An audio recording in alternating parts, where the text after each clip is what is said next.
It's time for MacBreak Weekly. We have lots of news, including Apple's third quarter results. Or is it their fourth quarter? It's their fourth quarter results. And yes, they had a pretty good quarter. Yeah, another record quarter. But there are some nuances. Jason Snell has all the color graphs to show you. Rumors about a new inexpensive MacBook seem to be coming true. And Tim Cook celebrates an important birthday. All that more coming up next. Oh, plus a look at 26.1. Stay tuned. MacBreak Weekly's next. Podcasts you love. From people you trust. This is Twit.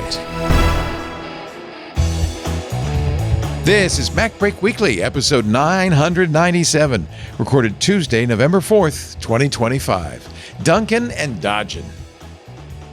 It's time for MacBreak Weekly, the show where we cover the latest news from Apple, and there is quite a bit of news. I don't know where to start. You know what? Let's start with the thing that's most important to real people, iOS and iPadOS 26.1. Introducing, ladies and gentlemen, from right to left, Mr. Alex Lindsay of OfficeHours.global. On the right, in the center, Andy Hanatko from the library, which is kind of a leftist thing, but we'll say he's in the center. And on the left, Jason Snell. Seize the means of production. He went to UC Berkeley, so you know. You know. Hello, everybody. Hello boys. Uncle Leo. Hello, squares.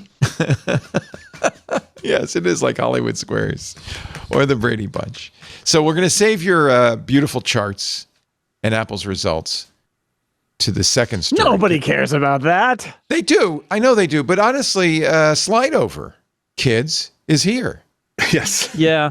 Point one is here, right? And that is a big thing because this is the OS that will probably be inflicted on everyone. And this really was the release of, okay, you babies, we heard you complain enough. Fine, you can have slide over back. Fine, you can have the slide to lock and unlock thing back. Fine, you can turn off liquid glass if you don't like it. Happy now? Yep. It is Apple's retrenchment. It is the retrenchment. As a podcaster, I'll say it was fine. I suppose if you're recording a podcast on an iPad or an iPhone, you might want to have a gain control so that your microphone doesn't blow out when you're talking to people.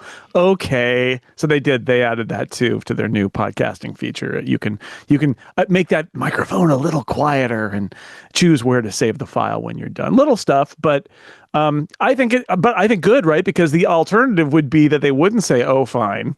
Yeah. They would just ignore you. And that's happened a lot in the past. So in the point one, to have some kind of glaring issues, fine, you can make, liquid glass more opaque if you want, and it's not an accessibility setting. So I am now in my settings on my iPhone. Where do I do that? Appearance. It's like setting a dark mode. You can I don't have to go to accessibility anymore? That's the key. And in fact, if you've got a bunch of accessibility things turned on, my tip to the listeners out there, if you're trying to mitigate liquid glass by using accessibility features, is you might want to turn those off first, because they do have some weird kind of interactions, and just see what this gets you. But there should be in point one, under appearance, there should be a liquid glass option. Appearance? Where is appearance? Is that in general? Is it display and appearance? No, it should. I think it's at the top level. Oh, it's in display and brightness? No, I think there should be an appearance. It's where you set dark mode. You could also just search settings, dark mode. By the way. I don't have my phone here, so I can't walk you through it. This is like talking to my mom and trying to troubleshoot. Display and brightness. her phone liquid glass. Here it is. It's under display and brightness. Display and brightness. So clear or tinted. That's the two choices? Those are your choices. Well, tinted is sort of off. And iOS previous version is totally off. So it's no longer transparent. It's basically the way it was. Yeah, okay. And that is going to allow them, I think they have an easier future support burden when they push this out to everybody, where people are like, I can't read what's going on. You'll be like, okay, turn on this feature and it will make everything better for you. Thank you, Apple. I do notice the folder backgrounds are still clear. Doesn't turn it off completely. No, it just and I saw the new icon stuff, right? So yeah, I mean, they are not going to give you a button to revert to the previous design, but they think that this will drop a lot of the things that are the primary offenders to some people, which is I can't really read with clarity the stuff I'm seeing on my screen because it's too it's just too see-through. Yeah. And that really was kind of an issue. If I go to search, see, it's still a little gooey. But and I'd imagine that will change throughout this entire cycle, and of course into next year. If iOS 7 is our model here, right? Like iOS 7 was pretty extreme, and even in the beta they were walking it back, and it over the whole course of that year and the next couple of years, they kind of refined and backed off the stuff that everybody kind of agreed didn't work, and we're in the middle of that right now. Yeah, the fun thing is to imagine that it was basically a lot of people inside of Apple who are now basically justifiably smug during the next conference call, saying, "See, I told you we were hitting this too hard, and I told you that people needed this feature, and now we should put it back." And now they have the armaments that they need to basically win the argument that they lost like 4 or 5 months ago. All right, 25 new actions and shortcuts. Right? Mm-hmm. Yeah, that's cool. Are they useful? Matthew Castanelli is our shortcuts guru. Actually, so is varying degrees, but there's Orchard. some nice ones in 26 in general. Adds a whole bunch of things that you might not know, like the calculate expressions block will let you do like real-time currency and stuff that it didn't used to do. So that's pretty cool. You can just translate to from US dollars to Great British pounds on the fly if you really want to. Did they fix Spotlight by any chance?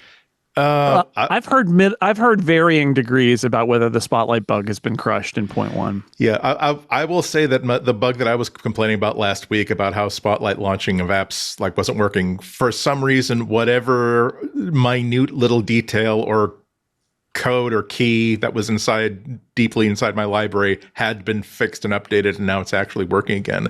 But there were a lot of there was one little update that I spotted that I thought was kind of interesting, where now you can now have more control over how long Spotlight will maintain an index of your clipboard, so that if you want to say, no, actually, I would like you to hold on to my clipboard for 30 days, or no, I actually want you to trash it almost immediately because I don't want anything in my clipboard to persist more than, let's say, a half an hour. There's now a fine-grained control within Spotlight you can activate. Yep. That's a good idea for security. It looks like the things malware often does is look at your clipboard. And yeah, I think they have it at 8 hours, and now they let you choose, at least in the 0.1 that I'm seeing here, they let you choose 30 minutes, 8 hours, or 7 days, which I think is actually covers a lot of the use cases, which is don't hold on to it very long at all, right? Whatever, or I want it forever. And they're like, well, 7 days is all we're going to hold it for. But that's pretty good. That's enough. Because I heard from a lot of power users who were like, 8 hours is not enough, which I always thought really funny, because I always laughed when I saw things on my clipboard from the previous day. I'm like, yeah, that was yesterday. I've moved on, clipboard. But you can now do that. Well, there are tools if you really do want to save your clipboard. There are ways to have that forever. That's notes. This is always going to be clipboard history. Apple implementing this feature, which I think is like one of the great last fundamental Mac features that they just sort of never implemented in the OS. If you still have an array of other utilities that will let you do lots of cool stuff with your clipboard that go beyond this kind of basic set, but I think they've addressed with this time thing the most fundamental. A really simple one, which is some people said that's not enough time, and they're like, okay, have a week, see also, how that works. Your password manager undoubtedly has a setting to delete passwords from the clipboard within 10 seconds or that kind of thing. Yes, and Apple's passwords manager works the same way. Right. That the most important thing to keep off your clipboard. I think there's an API for that. That the idea that you pass something to the clipboard, and say that it's a password and it gets wiped out. Yeah. Here's the one maybe it's just me, but it was always weird that I could automate shortcuts on my Mac with triggers by time of day and so forth, but couldn't on iOS.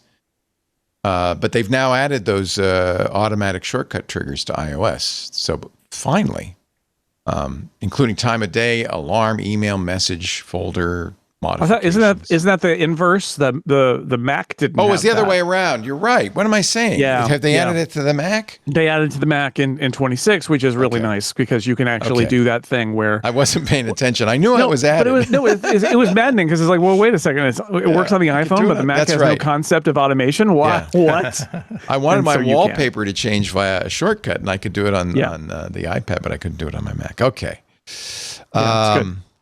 Yeah, in fact, I downloaded third-party tools to do that, and I don't need those anymore.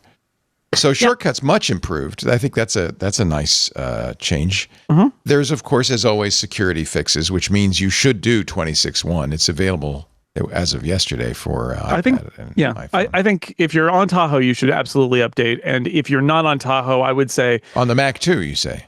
iOS and Mac. I think on all of them you should. If you're already on 26, please go to the new version because it really is.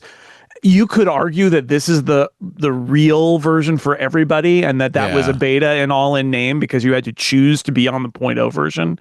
And so now we're at 0.1. It's more broadly available. I would say that if there are people who are like, I want to do it, but I'm just kind of not sure, 0.1 is a good time to jump on. Nobody has to, like nobody's going to force you onto this new version, but I have heard from a lot of people who are like, I'm interested, but I'm a little reluctant. I want them to get some of the bugs out. And I think 0.1 is right this year is a good time to jump on because they seem to have addressed a lot of the major issues.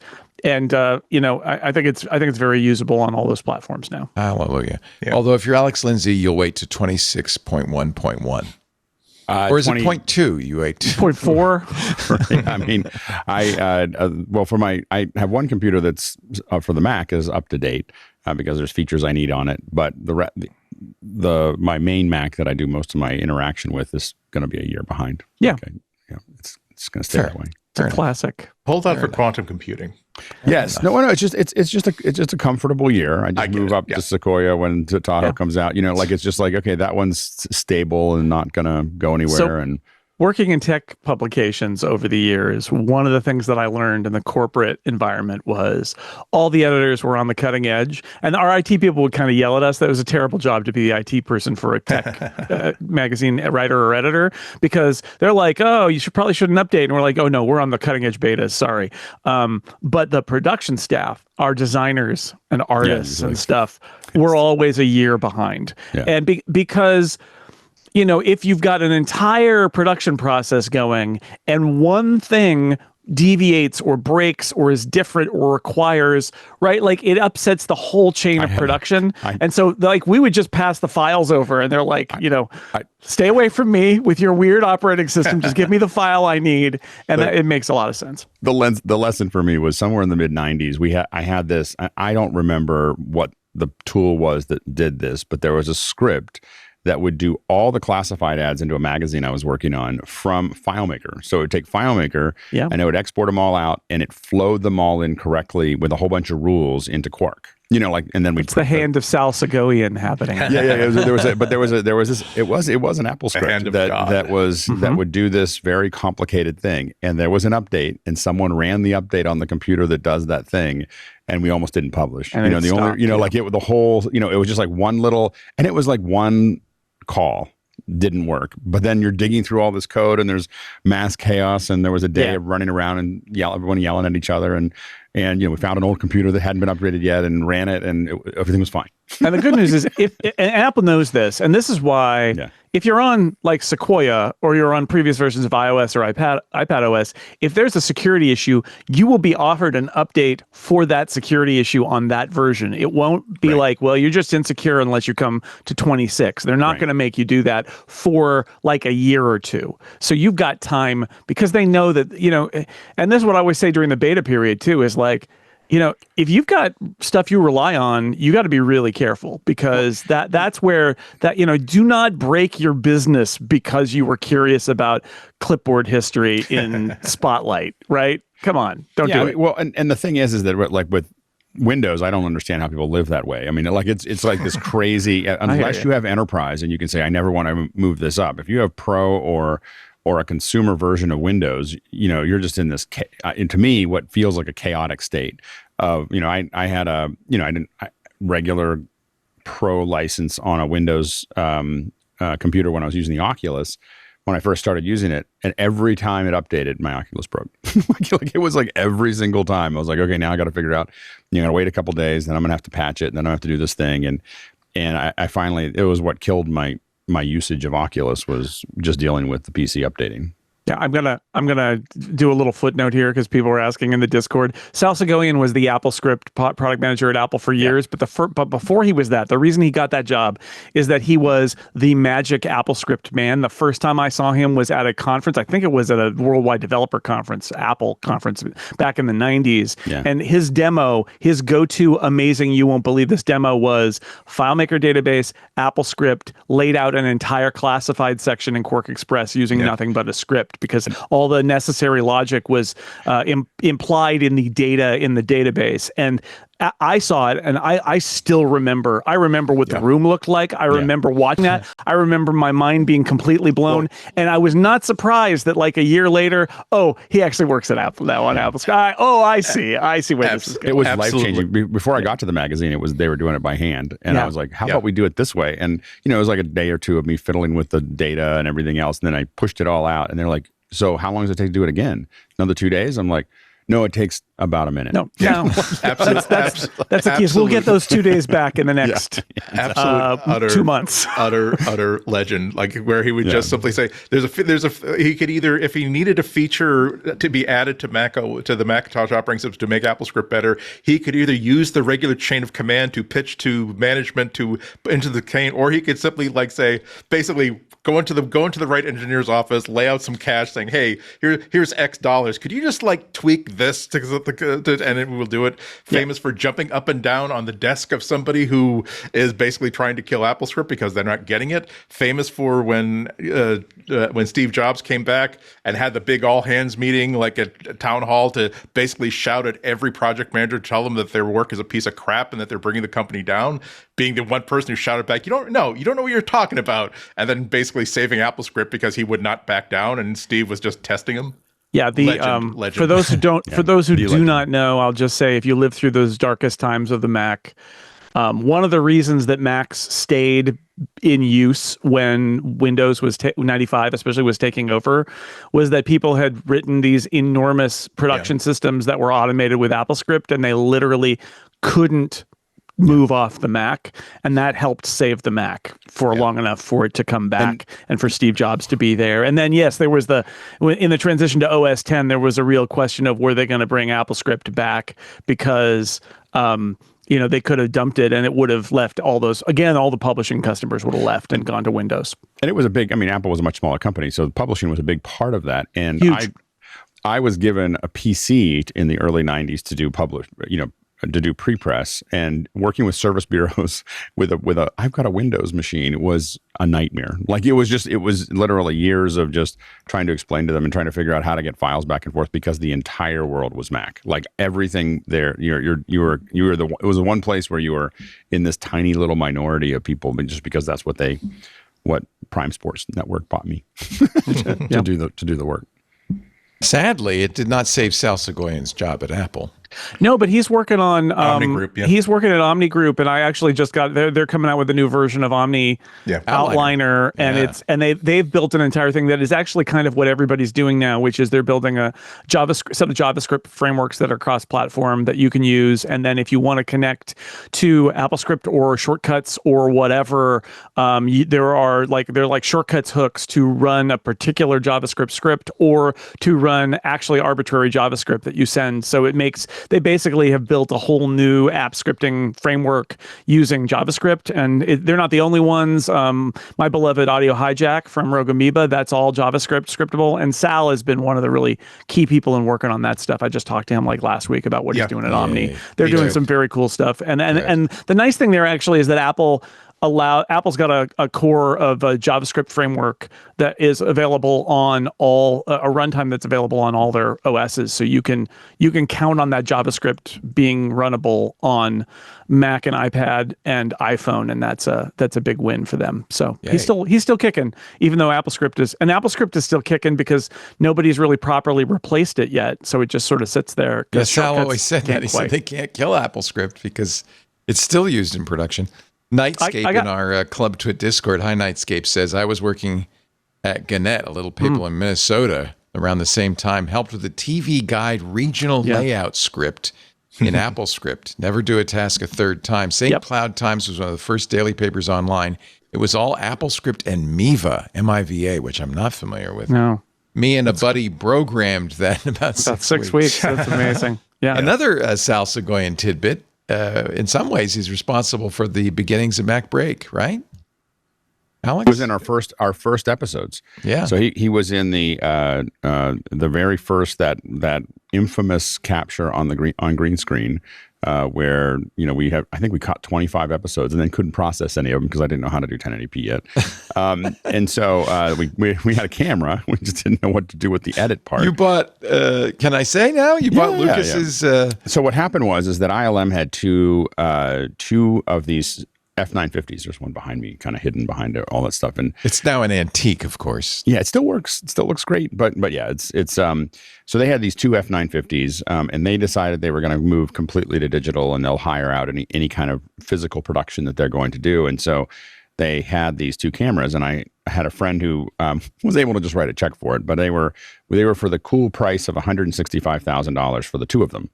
And so it was $82,000 each, and it was the biggest purchase I had ever made. Wow. And so I, worked with the San Francisco film school digital film school to build they had a green screen, and they went half with me on the camera until I could pay them back for it. And was it really expensive? It was $82,000 for that. What? That's used. Used, it was $82,000. This was not 1920, by the way. This is like 2005. 5, yeah. And so, but it was the only 444 camera it was 20 years ago, though. In Northern California. Yeah. So it was, and literally we did stuff for Macworld, and we did it for Revision 3 and everything else, partially because we could pull great green screens because we had a 444 camera. And 1080p, kids. 1080p, yeah, not anything bigger, just 1080p. But it was and back then it was huge. It was 250 megs a second, which was the capture, which now is nothing. But back then, we bought two X-Raids just to support the two cameras. So an X-Raid for each camera, and we had a Mac for each camera. We were capturing out of Final Cut. I was trying to explain that something needed to be fixed. I was talking to AJA about they had these I/O boxes, and they said, you're the only one doing this. I just want to make sure you're clear. Like, we'll try to fix it, but we're not going to get around to it immediately because you're the only one. And anyway, so we did that runaround episode 1, and then Amber and Emery and Sal Segoyan and you, Leo, of course, and myself, and I think that was the big group, and we all shot one episode after another, demoing stuff. Yeah. And he did all the AppleScript stuff, and then he also did.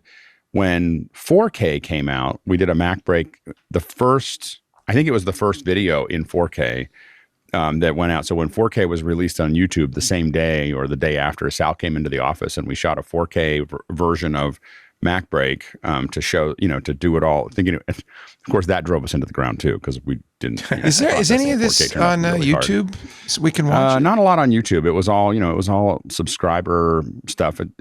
We should probably put it on YouTube.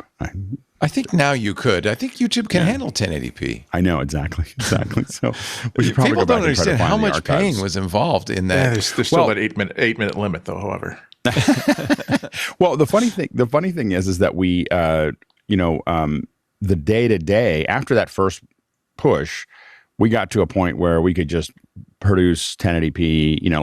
It was a hard thing to do, but we got to the point where we could shoot 25 in a day and deliver them all in a week. The pipeline got really, really refined, but it was hard when we first started. It's why the first MacBreak weeklies were audio.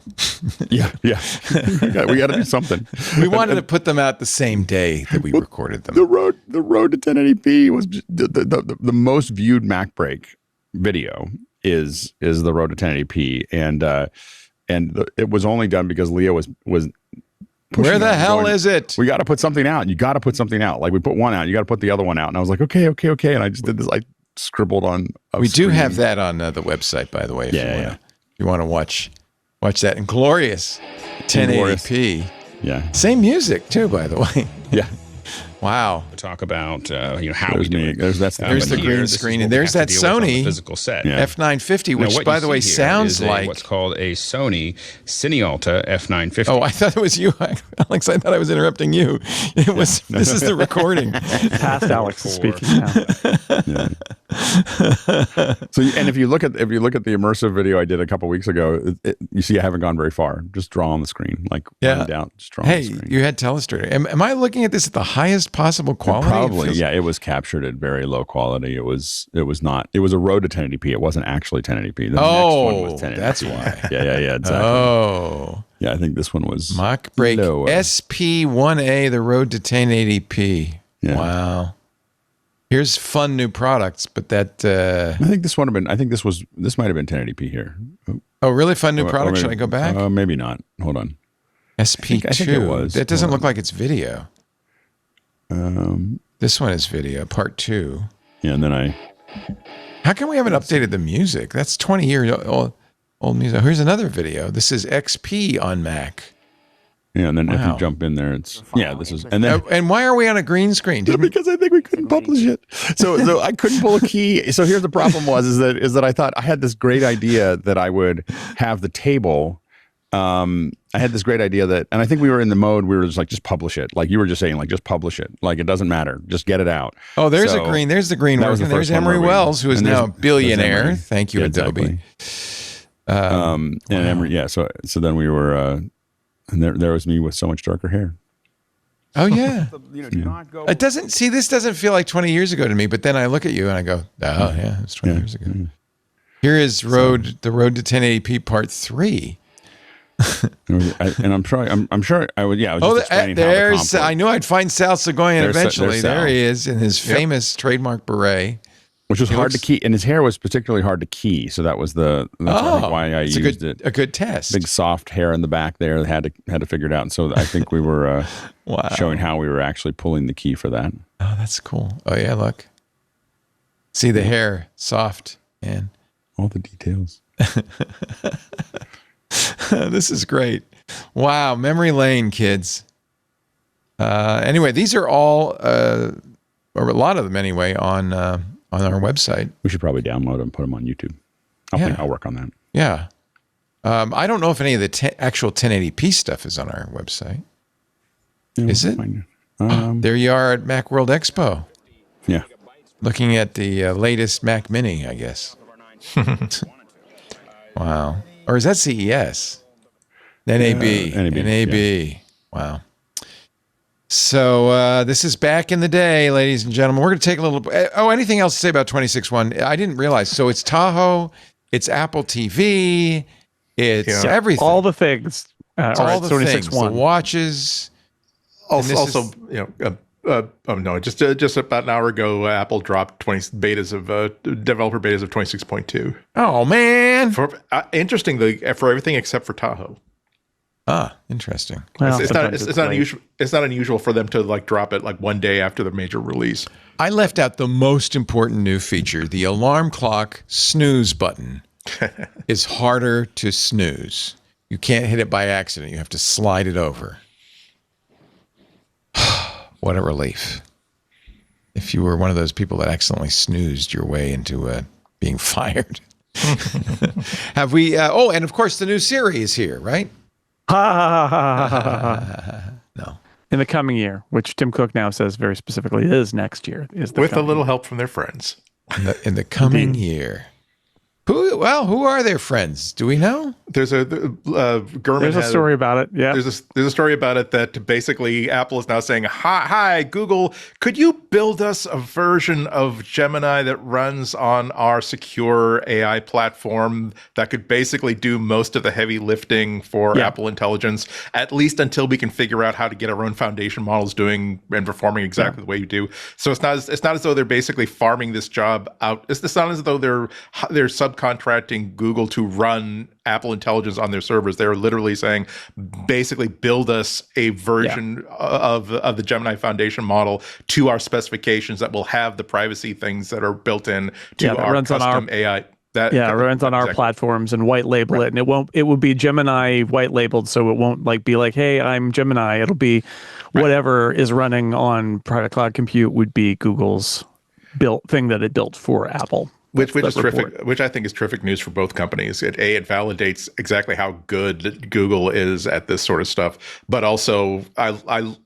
aren't you kind of relieved at least this rumor that Apple is saying we don't want to delay this into infinity. We would we don't have so much ego that we're not gonna basically hire somebody to help us out if they have knowledge and expertise going back a decade and a half that we don't have. We'll just write the check and we will still work on our own foundation models, but we want to deliver this important feature and make our products better, and we don't want to delay any further. They may live to regret silicon, this. right? They may live to regret this. Google Their just silicon, had their to pull servers. its Gemma model from AI Studio after it fabricated defamatory stories about Marsha Blackburn, Senator Blackburn. So, I think if okay, Apple, but that's go ahead. if it's bad for Apple, it's bad for all AI models everywhere. I think that's the beauty of this is if they're going to pick off models one by one like this, then they're all going to get picked off because they all are prone to do this sort of things. Yeah. And so Apple's going to rise or fall with the boats. But I agree with Andy. This is using things they can control, which is their commitment to having it be in private cloud compute. So what they're not doing is kicking it to Gemini and giving all your data to Google. They're saying, no, we're not going to do that. We're going to run it. And because it's white labeled, if they have a different partner down the road, if they build their own model and replace it, no one will even see it because it's all happening in Apple's cloud, and that's how Apple likes it. this is a little different from the way Apple works now with ChatGPT, with OpenAI's ChatGPT. Yes. Because it says, I can't help you. Maybe I could hand it off to ChatGPT. Is that okay with you? And then you say yes, and then it calls on OpenAI servers. Right. So this would be completely different. And private cloud compute is running now, but it's running now with Apple's foundation model. So the idea here is that those would be replaced or would be augmented, depends on what the task is, by a Gemini model that Google built for Apple, for Apple's specifications, but based on Gemini. And they have a tight relationship. They have a lot of money changing hands. I'm sure that's a part of this story. The fact that Apple is going to pay for its own hardware, so Google doesn't have to worry about that. It's just a licensing of their model and a building of a custom version. I think it makes sense, and it gives Apple a lot of flexibility if they want to change down the road. The only troubling thing about that report is the suggestion that they did a bake-off and that the Perplexity model was actually better.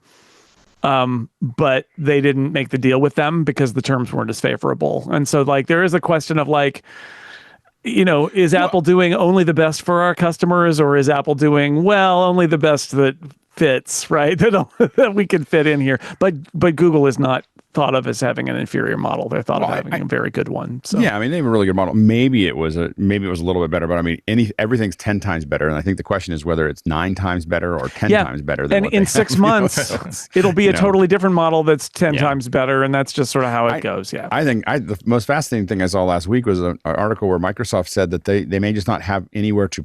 They may not be able to have enough electricity. Not that they can't buy enough electricity. They're literally they're going to run out of electricity to do at any price. That's why there's now Microsoft is investing in nuclear power plants. Nope, that's happening to everybody. I think Microsoft is reactivating the 3 Mile Island plant.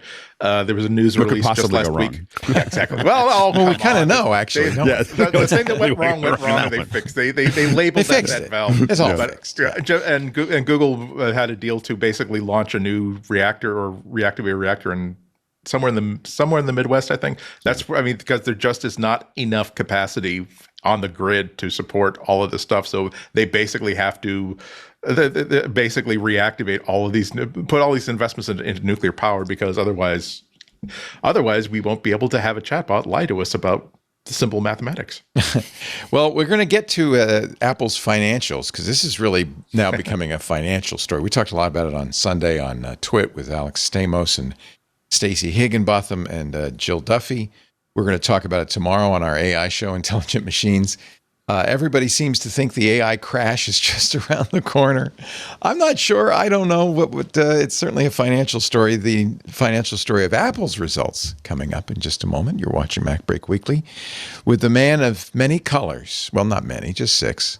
Mr. Jason Snell. He's got his charts ready. We will get graphic in just a minute. Also, Alex Lindsay from officehours.global and the creator of 1080p podcasts. I just read an article by somebody who came to podcasting, I think in 2022, 2021, and who wrote an article saying the bubble is over. And it's like, wait a minute, dude. Podcasting did not begin in 2021, and it's not going to end in 2025. And you are just not, it's a certain kind of podcasting, maybe. We've been doing this for 20 years. Yeah. Thanks to you, Alex, who started it all way back in the day. I'm just following along. Appreciate it. Yeah. Appreciate you, as the kids say. And Andy Anatko, who's in the library because he's a studious fellow. We will get back to MacBreak Weekly in just a bit. We're glad you're here. Our show today brought to you by ZocDoc. I'm glad ZocDoc is here. ZocDoc, the story of ZocDoc, I was just reading about the founder. The story of ZocDoc is great. Let me tell you a little bit about what ZocDoc does. Now, I work out every day now because I realize that's the most important thing. It's working out is a great way to take care of your body.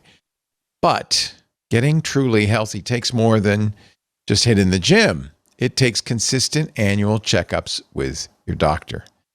Getting things checked out that feel off or are not normal. You know, if you feel symptoms, don't rub dirt on it, as we guys often do. It also requires a quality nutrition regimen. It's taking care of your mental health. It's a lot of things. And ZocDoc makes it easy to start your health plan by helping you find and book doctors in your area who are right for you. It's quick and easy. And yes, it's not just doctors. It could be dentists. It could be mental health professionals, nutritionists. ZocDoc is a free app and website where you can search and compare high-quality in-network doctors and click to instantly book an appointment. With ZocDoc, you can book in-network appointments with insurance doctors that will take your insurance with more than 100,000 doctors in every specialty: mental health, dental health, primary care, urgent care, and more. I used it for my parents to find gerontologists. If you're looking for a great dentist, they're there. You can filter for doctors who take your insurance. You can filter for doctors who are located nearby so you don't have a long drive.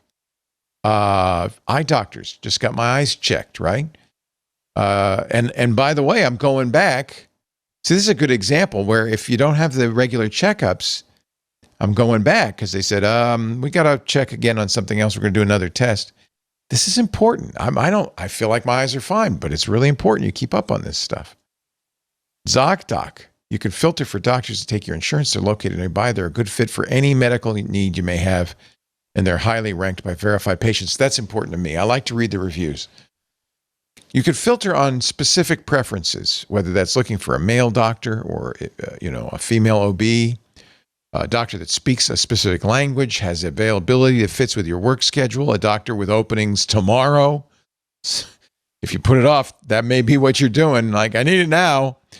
But they can do that. Once you find the right doctor, you can actually see their actual appointment openings. You can choose a time slot right on the screen that works for you and click to instantly book a visit. And appointments made through ZocDoc happen fast, typically within 24 to 72 hours of booking. More often than not, you can even get same-day appointments. I love ZocDoc. I use it, and you should too. Stop putting off those doctor's appointments and go to ZocDoc.com/MacBreak to find and instantly book a top-rated doctor today. That's ZocDoc.com/MacBreak. ZocDoc.com/MacBreak. I recommend it highly. All right, Jason Snell, I'm ready to go to sixcolors.com. You've already done the podcast after listening to the analyst call. Oh, yeah. So much money. Oh, I just got a text from my doctor. You have an appointment Thursday, 11:40 a.m. Yes, I know, to get my eyes. Thank you, ZocDoc.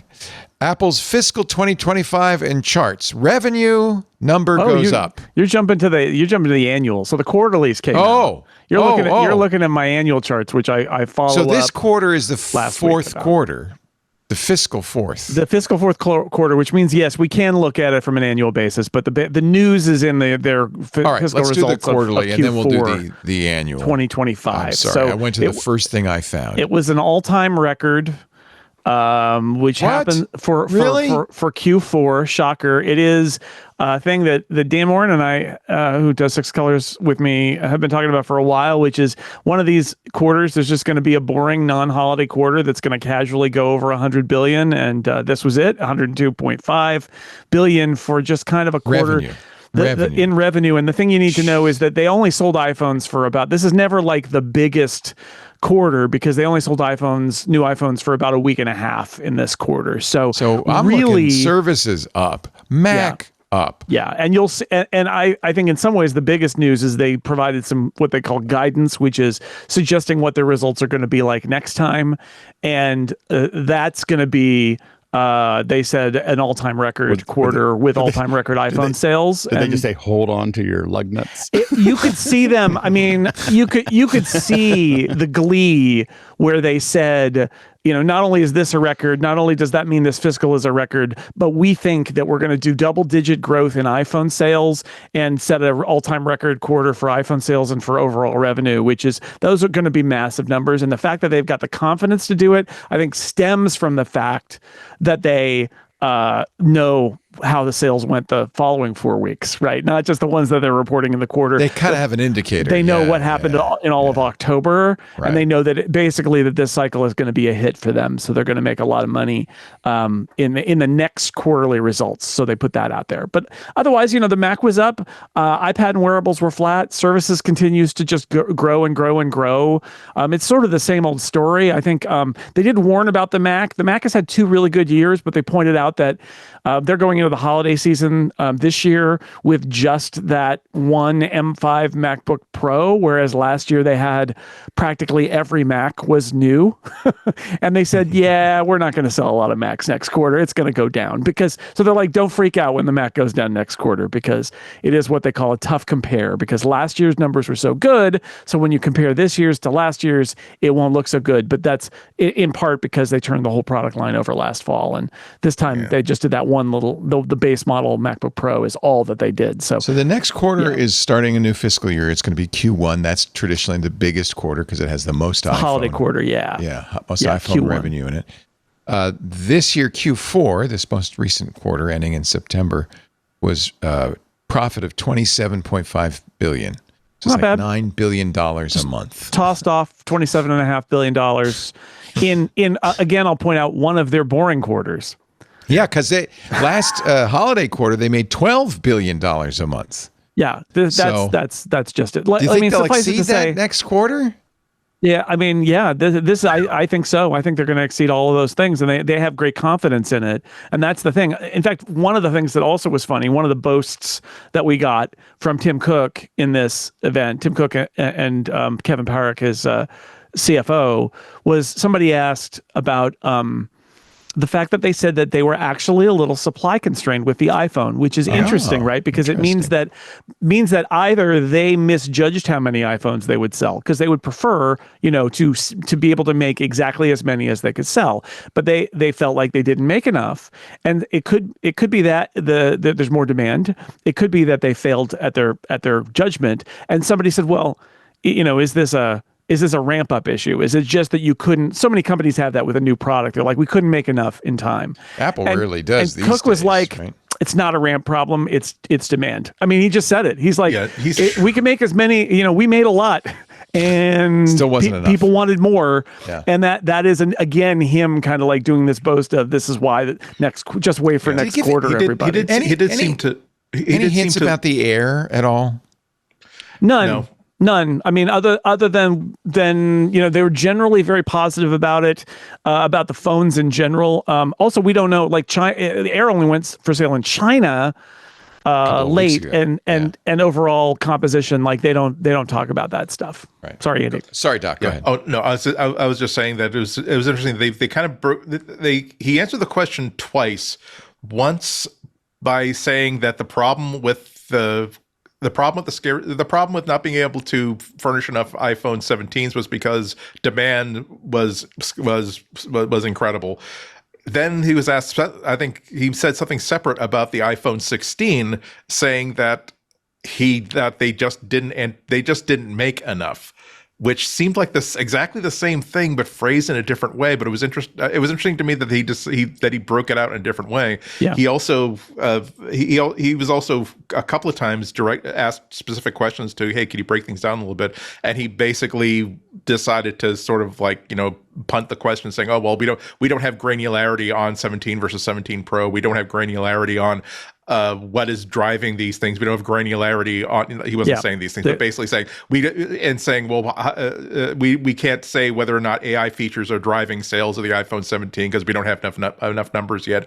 But as Jason said, it's interesting that they seem to be very, very optimistic in a venue in which, if they are knowingly misleading investors, they are in deep, deep trouble, saying that, we think the next quarter is going to be really, really good after we factor in all these iPhone sales. Yeah, you can't lie in this stuff. You can spin, but you cannot lie. You can refuse to disclose, but you cannot lie, or you get sent to the Gray Bar Hotel. So I would say, he says they were actually constrained on several iPhone 16 and 17 models in the quarter. That's probably in part because they were stopping production of 16 models, and then they were starting production of 17 models.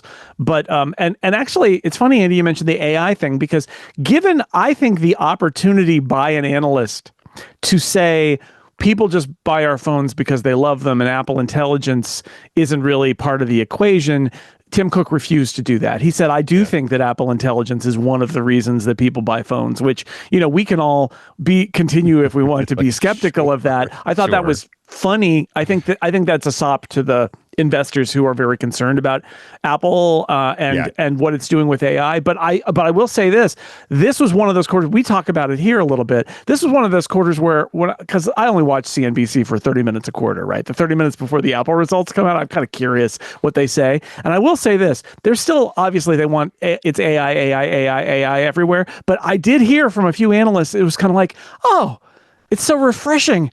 Apple just sells products and makes lots of money. Interesting model there of selling products for profit, but that is what Apple is best at, and that is what Apple is doing well here. Yeah, and that's something that struck me about having the Google's quarterly results and Apple's almost back to back. The striking difference in the prepared comments between Sundar Pichai and Tim. Tim's prepared comments were practically a marketing pitch for people who are interested in buying Apple hardware. It was all about, and the new AirPods Pro with a new something, and now the new we've released a brand new watch and blah blah blah, and the wonderful new photography features of XXX. Whereas Google's pitch was, again, they also had a really, really great quarter, and they're saying, basically taking a victory lap on, here's why we had to suffer through a lot of these quarterly calls by explaining how much money Google Cloud is losing. Like, oh, hey, great news, we only lost $400 million this year. Well, because we were investing in basically the future of our business being to provide AI, compute services and AI services. So they were basically talking about a larger strategy, and specifically, here's where our investments are taking off.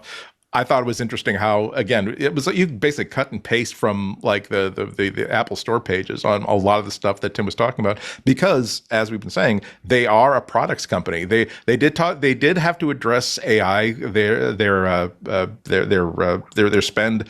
I think they said that they had adjust up, that they thought that their capital expenses were going to be something like 10 to 11 billion. It was actually a couple billion more than that, and they said that, and it's going to be like even like $2 or $3 billion more, like in the next quarter or something, because of course they have to build out their Apple Intelligence compute, their Apple Intelligence infrastructure. But yeah, as I say, that they are making so much money off of nothing, off of air, off of services, and you could see some questions directed by analysts that were like, very, very pleased that you are selling electrons, of which there are an infinite number in this universe. You're just packaging them and put a nice logo on them, and we like how much money you get back on selling people electrons. Well, but again, those electrons, the reason they're able to sell those electrons is because they're sold through a hardware platform that all ties together. Like it makes it's the profit frosting on top of the iPhone. He mentioned that too. That we thought that once people own an Apple product, we try to encourage them that, hey, look, we've got also products as well. I think it's almost a direct quote from Tim. So yeah, they are really hedging on the sales of, hey, we are I don't want to. It sounds like I'm belittling them by saying we are a gadget company, but essentially, the analysts love to hear them say, "Yeah, we're a gadget company that can sell not cheap hardware at really, really good margins, and we are bringing in we're not just getting repeat customers, but we are bringing in people switching from other platforms at rates that we've never seen before." So. And I think that they had to make people not feel like they were not worried about AI, but at the same time, if anyone was really thinking that Apple was in some kind of existential crisis, they can probably stop talking about that. And I don't think Apple wanted to say that, but it's kind of like, okay, you don't need to talk about that anymore because look at what we just did and what we're probably going to do next quarter and probably the quarter after that. But I think that also the 17 is in a super cycle in the sense that as someone who has family members that all have different phones, the Lightning is old in the tooth. You're kind of like, so if you're sitting on a 14, USB 2.0 is like if you're sitting on a 14, you're now getting to that number of versions where you're looking for when do I stop doing this. And in addition to that, I do think that oftentimes it still comes down to the camera, and the camera is my wife watched. I was shooting something. I think I showed it before. He just looked at what I was shooting. He's like, I'm not going to even bother. Because I was shooting it with the 17, and it was just it's the tracking footage as a parent.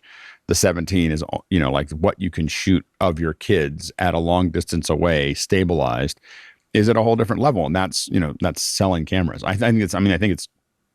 keep on not referring to it as a phone anymore. I just refer to the camera that makes phone calls, and I keep on saying, well, I got these cameras and I got this camera, and I think that is I think that's part of the super cycle. I think it's the camera upgrades still are more important for the 17 than any kind of AI. Yeah. China down a little bit. It's interesting to see all of this growth is happening while China is muddling along. Like if you look at over the last 2 years, there's been this slow drop in demand from China, and it hasn't. I think that at one time people thought that China was part of Apple's. It was intrinsic to Apple's success, and I think Apple has slowly weaned its way away from that. China, Cook did say he thinks that China will grow next quarter. So he thinks that they're going back to growth there and that the iPhone still sells pretty well there. And they've set some records in some other categories like Mac in recent quarters. So I think that the China business is obviously tough, and we'll see if there's much growth left for them, but they have built it into a fairly large business. Yeah. And they did say there was a Q4 record of revenue from China, so they're doing well. They're also asked a question about subsidies in China and how that was affecting iPhone and device sales, and saying, well, unfortunately, we're kind of priced out of the price range for which those subsidies are available in China. However, we did react to that, and that's, I think, reflected in some of the numbers. Yeah. How about tariffs? Did he address the costs at all? He mentioned that actually the tariffs were 1.1 billion and expected to be 1.4. For the quarter, for next quarter, for next quarter. So does Apple absorb the costs of tariffs? They don't pass it along to customers. Here's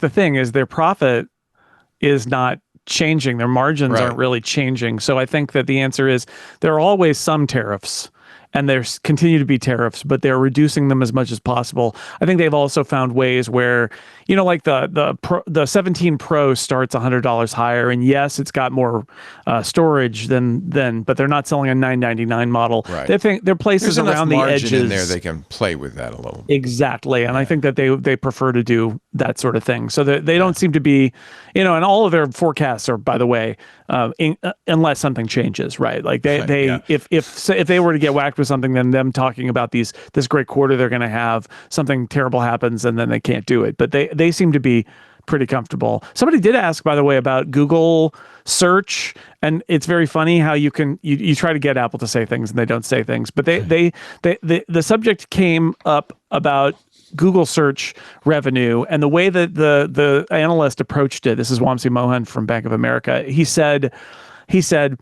we've heard stories about search revenue, about search on the web going down, because of AI, which is funny because one of the sources of that is Eddy Cue, who in court.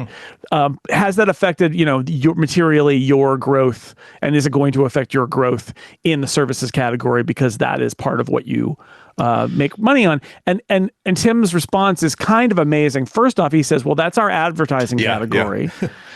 So that's something I don't think I knew, that they put all the Google search stuff and all of that in their advertising bucket. He said it's a combination of third party and first party. And he says it sold a record. And Wamsi Mohan's response is, oh, so is that the third party and the first party both set records? And Tim Cook's answer is, I'm going to dodge that question intentionally. That's literally what he said. I'm dodging the question intentionally because we don't split it at that level. At that level. And he actually says, we don't divulge. And then he pauses and he's like, no, I'm dodging that question. Exactly. I'm dodging it. I'm not going to tell you. It was a record.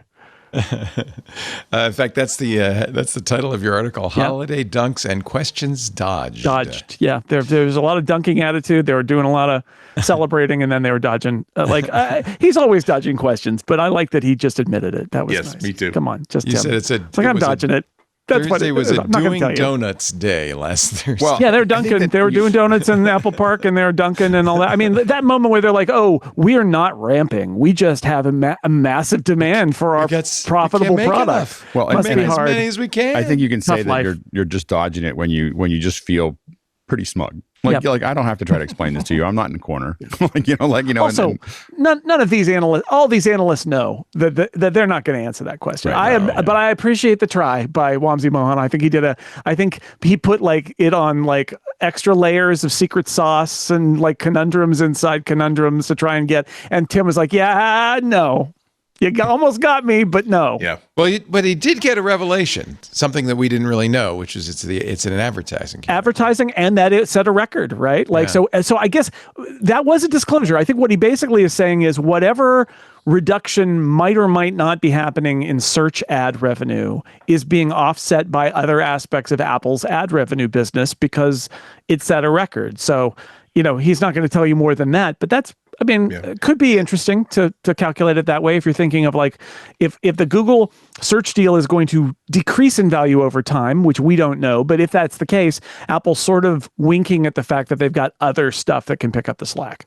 Yeah, it feels like it felt like he saw an opportunity for another flex. Well, actually, advertising set another record. Then I can't break down that, so I'm going to make. Yeah. I have to close. I have to temper my enthusiasm for saying how awesome a quarter we had. Yeah, because, I mean the question is that a Google record? And Tim's like, no, you're not going to get me to answer that. We've always said that the Google money went into the services category. Yeah, this is advertising. It's a subcategory of services, apparently. Okay. So it is in services. It is all in services, but they then roll all that up into advertising and declared that a winner, like an all-time winner. Yeah. But that's as low as Tim will go. Does Apple make a lot of money on advertising? They have a whole senior vice president of advertising. They have all the App Store search ads.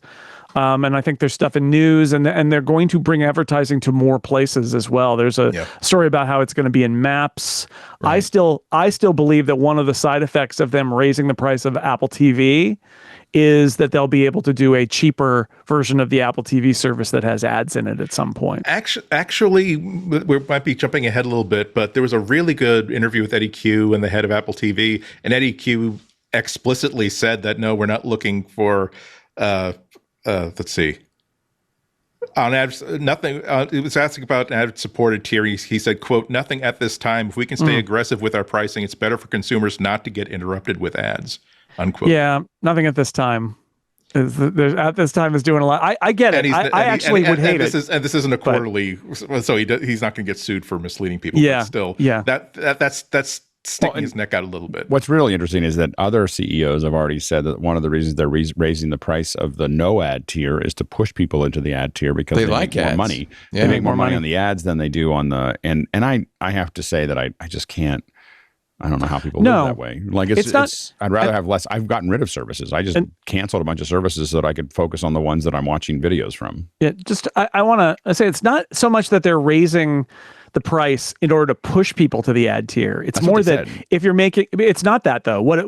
I would say that technically what's happening is if you make $5 from somebody on your ad tier and only $3 from somebody on your premium tier, because of the ad revenue you're making, you should raise the premium tier by $2, right? Like, I think that's the idea is there's no way you should be losing money on people who are paying you more money. And so they raise that tier because it doesn't make sense for them to do that. And the net result is the same though, which is if you don't want to see ads, you're paying more. And that's because there's so much money to be made in ads, which is why I think it's inevitable that Apple TV will have ads only because they have an executive who's in charge of ads. And if Eddy is in those meetings saying, we don't need to do this, bless him.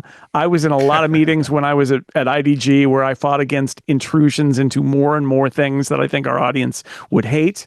And it's a tough battle when you're fighting against somebody who says, but I could bring in more money. So even if the user experience hurts. I think it Money also depends talks and Snell walks. Well, but that's I think the story.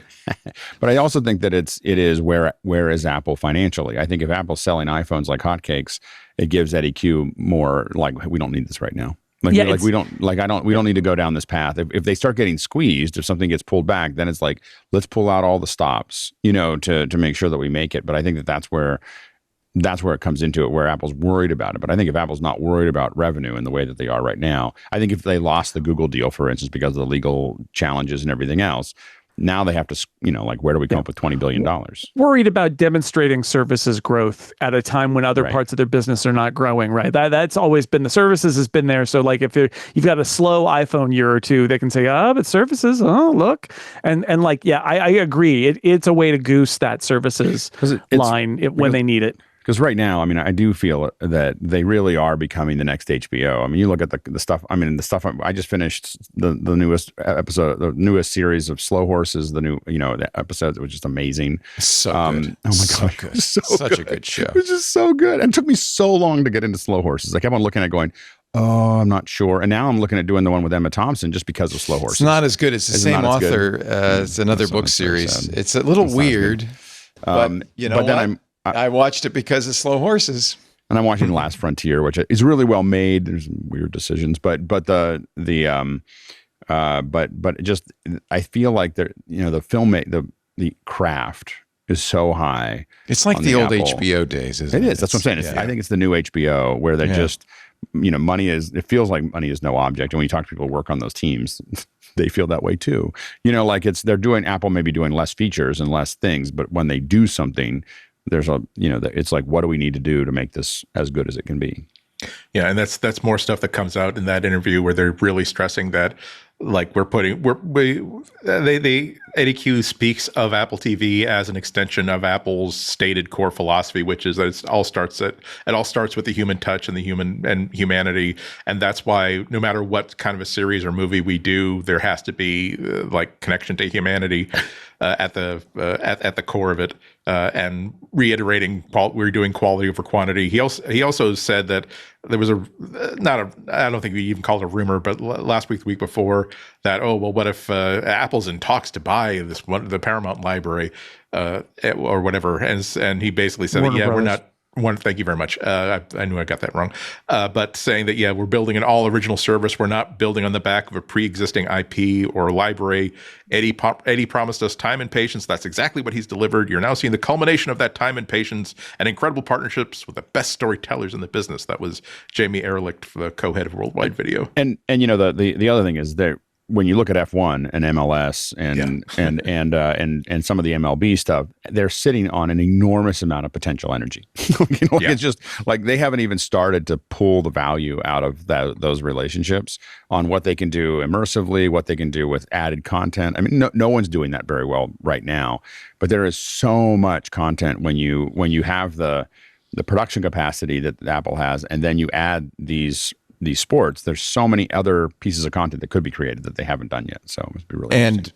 Of course, it's kind of self-reinforcing when you do well, then you get people like Vince Gilligan coming to you, and suddenly I think Friday Pluribus launches could very well be the hit of the season, because this is from the same guy who did Breaking Bad and Better Call Saul, and it's got Rhea Seehorn from Better Call Saul, and Social was really advanced- complicated. I until one of the most recent trailers, I'd see these trailers come by, and I was like, I have no idea what this is about. Like, Yeah, I, they he were doesn't. clever. He They were doesn't very want you to clever. know. I read an interview with Vince Gilligan. They're like, what do you want people to know about this show? And he's like, nothing. Yeah. So he's being Good. very oblique, Yeah. and there's a log line that I suspect is not entirely accurate about how it's the last happy or last unhappy person on Earth Says because the most everybody else miserable is happy. person on earth must save the world from happiness is the Yeah. log line. Yeah, but what does that mean? Like it's all just kind of out there. But the latest trailer, though. I was like, okay. One of the greatest shows, Show two it of to the me. greatest shows on television. Yeah, and for ever. people who don't know, like, why would the Breaking Bad and Better Call Saul guy do a sci-fi show on Apple? The answer is before he did that, he did the X-Files. He was one of the producers of the X-Files. So he's got a genre background, and I think he was very excited to get back into that. And they're shooting in Albuquerque. He's using basically the same crew they used for Breaking Bad and Better Call Saul. And he said, in the interview I read, he said, it probably doesn't make sense that it's in Albuquerque and not some other city, but we just didn't want to go somewhere else or change all the literally, or change all the license plates to not be New Mexico license plates. So we just say that it's in New Mexico again, but there's no reason. People are like, how is this related to Breaking Bad? And he's like, it's not. I just wanted to employ those people who live in New Mexico. There's a long New York Times article interview with him that's really, really worth reading. Yeah, such an interesting guy. I was in some meetings in New Mexico in the early days of the incentives, and it was like, you just have to stick with them, and keep them going, and people are going to build up, and then you're going to have infrastructure, and then people will just do this because they just want to be here, and they've really, that was like patient zero, right? I mean, outside of Canada, New Mexico was the first incentive state, that really, leaned into So they that. get some good tax benefits by being there. Oh yeah. Well, yeah. No one makes movies in states that they don't get tax benefits, right? like if your state not, I mean, it's how good they are. But the other side of that is how much infrastructure is available in New Mexico, because it's the first one outside of Hollywood has got the most infrastructure that's available, probably followed by Georgia. They all the Marvel stuff was done outside of Atlanta and in Georgia. And then Louisiana is probably after that. But they're all incentive states. You can't produce films without incentives at this point. Let's take a break. When we come back, I've got an incentive to buy a new laptop, but we'll talk about that in just a moment. You're watching MacBreak Weekly with Alex, Andy, and Jason. Our show today brought to you by a name I know you know, 1Password. But here's the thing. 1Password is more than just passwords these days. It's about extended access management. And it solves a real pain point in enterprise. Over half of IT pros say their number one challenge is securing SaaS apps. With the growing problem of SaaS sprawl and shadow IT, it's not hard to see why, and I think AI contributes a lot to that, right? Thankfully, 1Password's got the answer. Trelica, Trelica by 1Password. Trelica can discover and secure access to all the apps you're using, managed or not. Trelica by 1Password inventories every app in use in your company. I don't care how secretive your employees are. If they go into the men's room to use it, if they're on the network, Trelica will find it. And then pre-populated app profiles assess the SaaS risks, letting you manage access. You can also optimize spend. You can enforce security best practices. They make it super easy across every app your employees use, including shadow IT. Finally, you can manage shadow IT. It's also great for securely onboarding and offboarding employees. And, of course, it meets your compliance goals. Yeah, unified SaaS governance. It's kind of a dream come true. Trelica by 1Password provides the complete solution for SaaS access governance. It's just one of the ways 1Password's extended access management helps teams strengthen compliance and security. Of course, 1Password's award-winning password manager, trusted by millions of users, over 150,000 businesses, from IBM to Slack. Now they're securing more than just passwords with 1Password extended access management.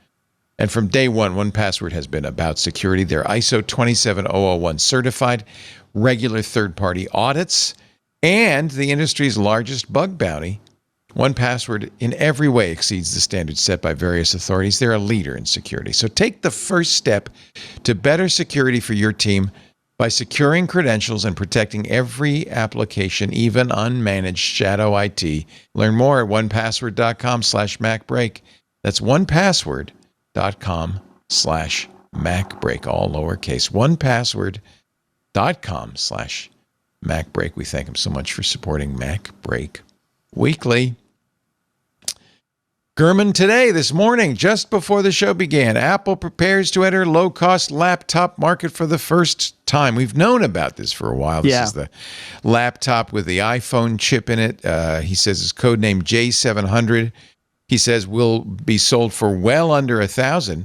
You know, if you can get an M4 MacBook Air for $899 now, which you can on sale at Walmart, maybe the M4 below. for $899 you can get it for $699, I think, or $599. You can get an M1 at Walmart. Oh, an M1. And this feels to me very much like that this is what Apple is building. So yeah, you're right. This is the first time Mark Gurman, I think, has reported about this. Digitimes reported back 2 years ago that Apple was working on a low-cost laptop that they spun as a Chromebook replacement, which I think is probably the wrong spin, but that was all they knew about it. And then Ming-Chi Kuo in July said, no, it's going to have an A18 Pro, which is like last year's iPhone Pro chip. And I did back then when he announced that, I looked at the lab testing and that's a chip that's roughly as fast as the M1. It's actually faster for some things. And Gurman's report is very similar. He doesn't say what the chip is that's in it, but he says it's an iPhone chip. And he says it will have a lower quality display that will be a little bit smaller than the one in the current MacBook Air.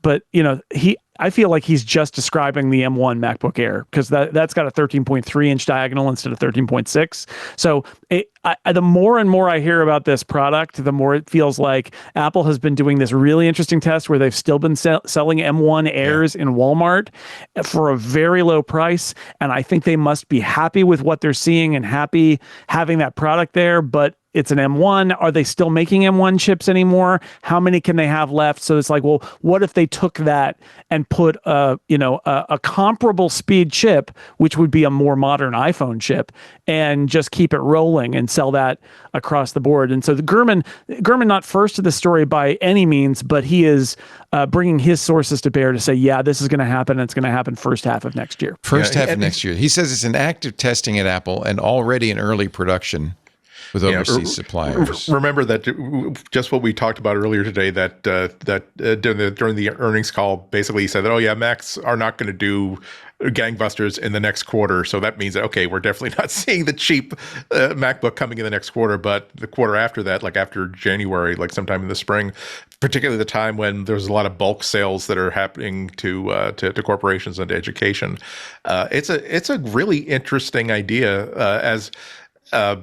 what I liked about Gurman's article is that, like Jason says, it's not as though this is breaking surprising news. We've seen it from other places, but he also basically collected together a lot of the arguments about why this is such a good idea, including Microsoft sunsetting Windows 10 and basically throwing a lot of people under the bus, but who now basically have to they feel like they're going to have to buy new hardware anyway.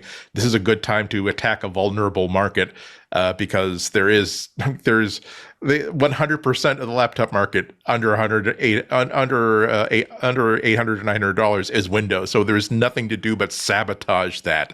And so that could be a pretty big deal. And it'll be interesting to see. I mean, it theoretically, they could. It depends on how hard they want to play. There's always, Apple tends to move slightly less than scorched earth. So, like $399 is scorched earth. I think the most likely number, if I was going to guess, is $599 with an educational price at $499 is probably what I think is $599 is the Walmart price right now for the M1. Right. So the educational price being the chat $499. room, the Discord is competing to find the lowest price. Jason has the lowest so far, $599, but that's an M1. That's what I'm talking about. Yeah, the M4, which is the current model, will go down to on sale to to $799. It's $799 right now It can't at be that. Best Buy. But the Or is that M1 Costco. brand new is available at Walmart for $599, and that is the experiment I'm talking about, where Apple's like, Yeah. let's take this old laptop that we're still making and is still pretty good, and we'll sell it through a very specific channel at a very low price and see how it does. And my guess is that is what they're replacing with this product is that Walmart experiment of a $599 or less computer. Now, keep in mind also that when it comes out, it will cost the most it will probably ever cost, because it takes time for the margins to build up on these things. So it might start at $599. It wouldn't surprise me if after a year it was $499, something like that. That puts them in a whole different realm, doesn't it? Right. Also because of the question of how many people are only spending $1,000 on MacBooks because they're forced to.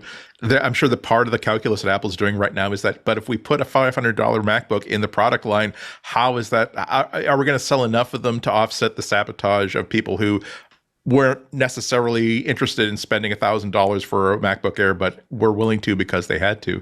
The other interesting question, though, is how much is Apple, I mean, this is in a positive way, how much will Apple decide is, you know what, if we really are attacking low prices where we don't necessarily want to have an MSRP of $699 or $799, we actually want to drive it down to $500 at some point.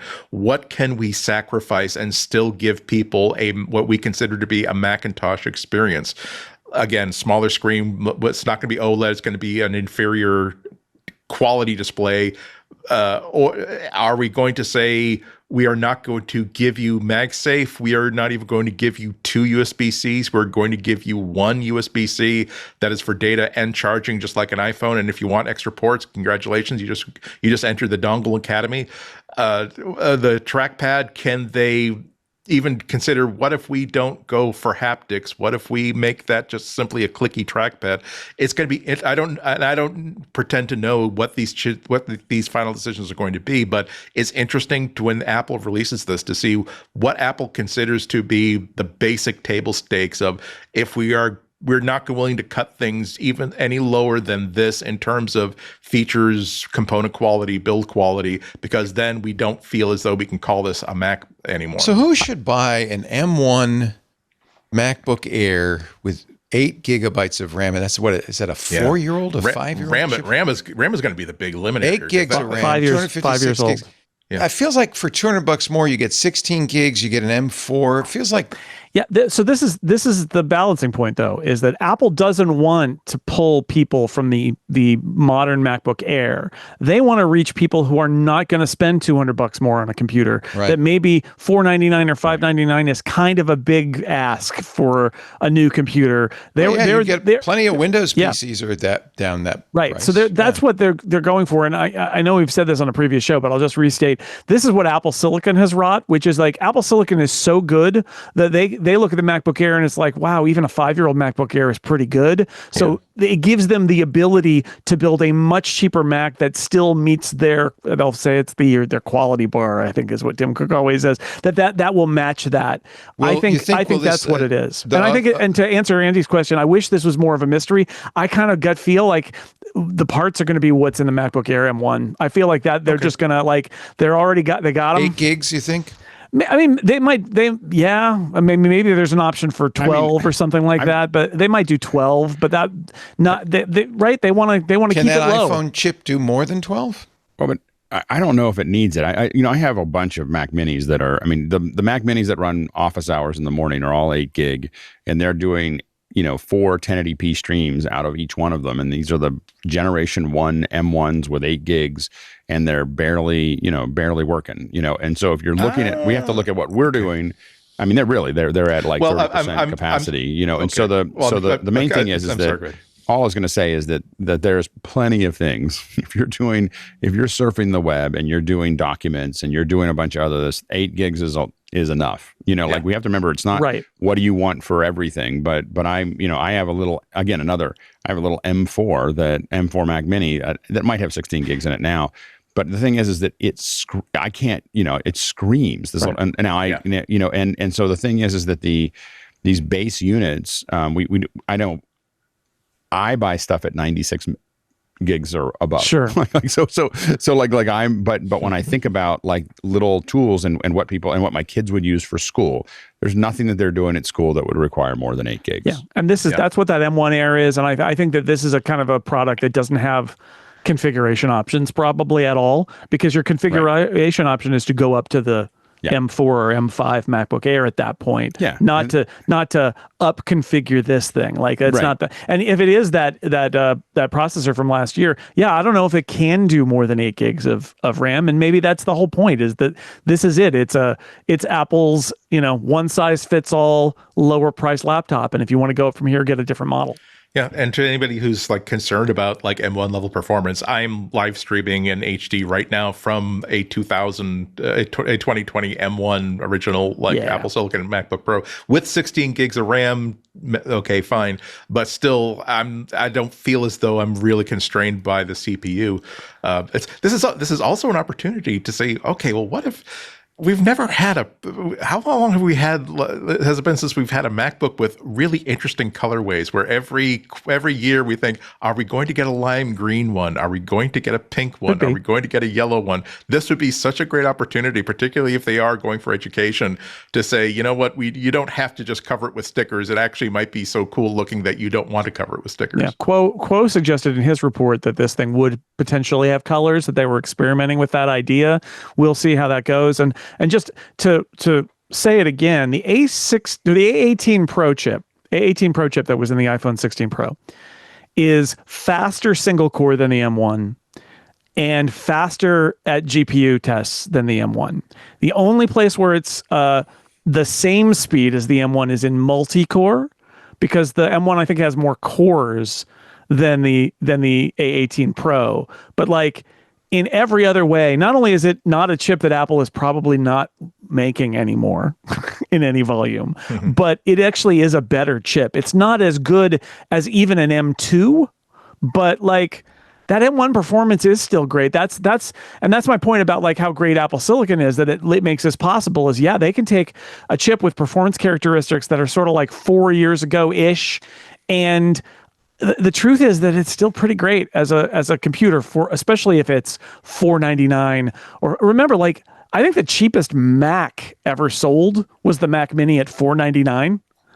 So if this thing is $599, occasionally on sale for $499, and it's a whole laptop, the Mac Mini didn't come with a display or keyboard or mouse, famously, right? That's pretty big. I got to say that I'd be really surprised if it were as low as $500. They barely sell a phone for $500, and that's like a very old model. $599 with occasional sales, maybe. Yeah, I'm thinking $699, and I agree with you that they're going to try to shave the price down, but they're going to have enough headroom that they can occasionally do a Black Friday sale or an educational discount that will bring it down to $599. Sure. Herman points out that both Dell and HP stock prices went down when this. Well, that's Bloomberg. There are many other reasons. That's Bloomberg marketing. Bloomberg, by definition, the Bloomberg editors have to insert a thing about the companies that they wrote about in the story an hour after they wrote about it, and claim that Bloomberg moved the market. We moved the market. Yeah, and I do think, though, I think $599 makes sense as the MSRP, with a $499 educational price, potentially sale at $499.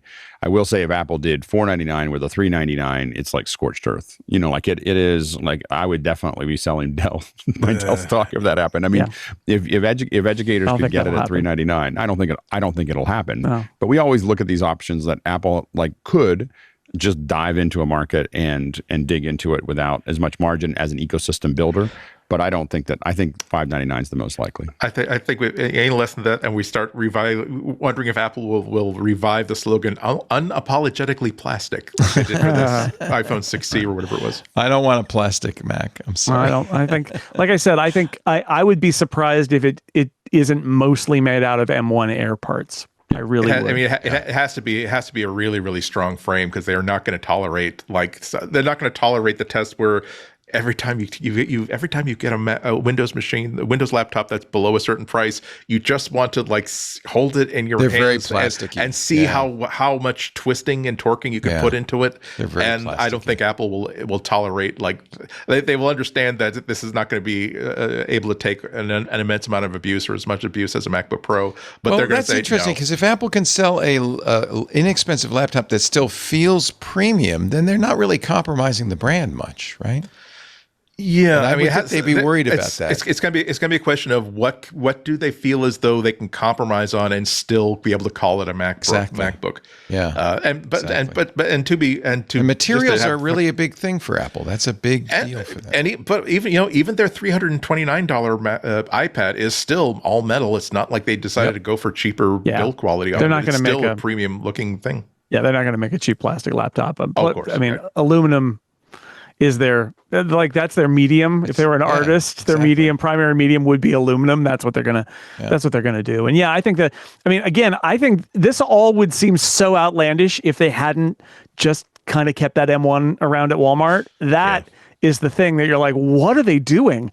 And it feels like this is what they were doing. They're like, this is really interesting. Can we get away with this? That's a laptop. That is and they're still making them. Like, those aren't sitting around in a box somewhere from 2 years ago. That is a laptop that they're comfortable selling at $599. That's really interesting, right? And so like that, and I feel like that points the way to this weird place that Apple hasn't really been before. And on top of that, I'm sure they're looking at the numbers of, if we can get somebody to buy even the cheapest bare bones model MacBook Air, will that get them to convince them to make their next phone an iPhone? Will that get them to buy AirPods? Will that get them to buy an Apple Watch and all the services that are attendant to it? Because on the Windows side, the accessories market and the phone market, it's so diffused rather, that like you're not going to capture those people. They're going to go and buy whatever the hell they want. Whereas Apple is, like they said right in the earnings call, once we get somebody, we are very much interested in educating them that there's a whole bunch of other Apple products that work extremely well with whatever it is they bought. Time to take a break. We're going to lose Jason in about half an hour, so we will do the Vision Pro segment in just a moment. Oh, good. Short though it may be.